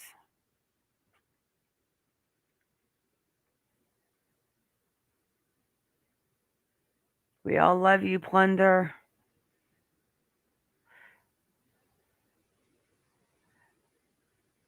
I don't know if this is the video. Or is this just pictures?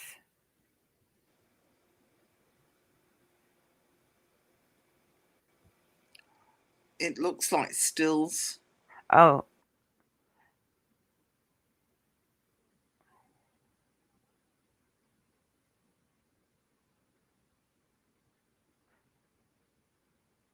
Maybe it's really on the slow FPS, like the frame rate's really slow. Or have you seen one where he's moving faster? Maybe she slowed it down. Oh, she may have slowed it down, but yeah, Yeah. I think she's doing it frame by frame. Yeah, I mean, I see about the door being open, but also he's pulling up and her car's not there. So he might have tried to get a hold of her. Remember, if he was there on the 18th or the 19th, you would just automatically assume on the 18th being a Monday that she was probably, due to check in for work, right? Yeah, I feel like he came on the Tuesday. So he was just maybe like, hey, she's not answering her phone.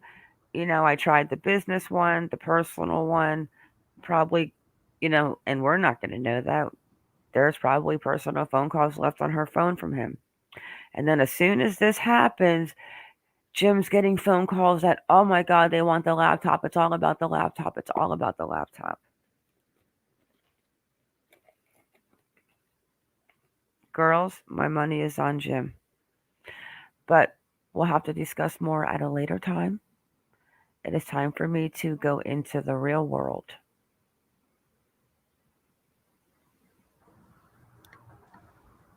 And I need another coffee.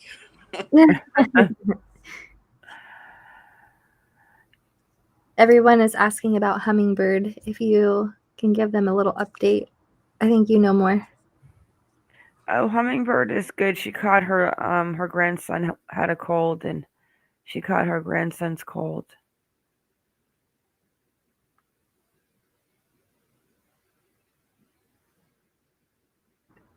Yeah, it's insane how Jim is acting. So, Rosanna's going to email us. Is that what she's going to do? I think she said she was going to join Discord. Okay. Yeah, that would be Yeah, awesome. Shredder, she's getting better. She was babysitting her grandson, and he had, I think he might have even had a sinus infection. Poor little guy. And she ended up getting baby cooties. And I know today she goes to church. So she's busy on Sundays with her family in church. So Hummingbird didn't go anywhere. She's just not feeling good. Guys, are you going to be around tonight, Iconic? Yes, ma'am. Yeah, we're probably going to go live again tonight, do a little digging, and then maybe talk a little bit about Michaela Nelson. That, unfortunately, to me sounds a lot like Erica Lloyd. But we'll talk about that one tonight, too. It will be interesting. Oh, Hummingbird will be back. I'll let her know. Okay, Rosanna, we'll see you in Discord. I gotta go take care of some real life things and chickens and animals and all that good stuff because I think we're getting snow tonight. Better you than me. Thank you all for coming in. Cass and Iconic, thank you as always. Thank you. Thank you. Thank you. Oh, Kaz, you want to give a quick update on little William Terrell's parents' court thing real quick? Okay, sure. His foster parents sacked their lawyer / attorney when they got charged with the charges that are up against them at the moment. And so they had to go and find a new attorney. So that delayed it fractionally. And when they went to the court on the date that they were supposed to, they didn't enter a plea because their attorney said they had had time with their new clients to be able to go through the charges and for them to, work through it. So they are going back again in December. However, the solicitor or attorney stated that on the 7th of December, when they're due to go back in on the charges of one count of common assault for each of them that allegedly happened at their home, that they may not even attend court, that their attorney would be there to represent them themselves because they don't want they don't want their faces to be out there in the public. And the judge is looking at an appeal or a request, I should say, from their attorneys asking that any information that's going to happen on that day, that the documents be sealed and that their identity does remain closed off. However, the names are out there. They're already out there. Exactly. Yeah, they're lucky they don't live in the United States because we would be out protesting in front of their front yards. We also need protesters to go out to Jim Wayne's house. So if you want to sign up, I'm only kidding, guys. All right, guys, have a great day and maybe we'll see you tonight. Have a great day, everybody. Bye. Love to all. Bye. Thank you, my wonderful mods.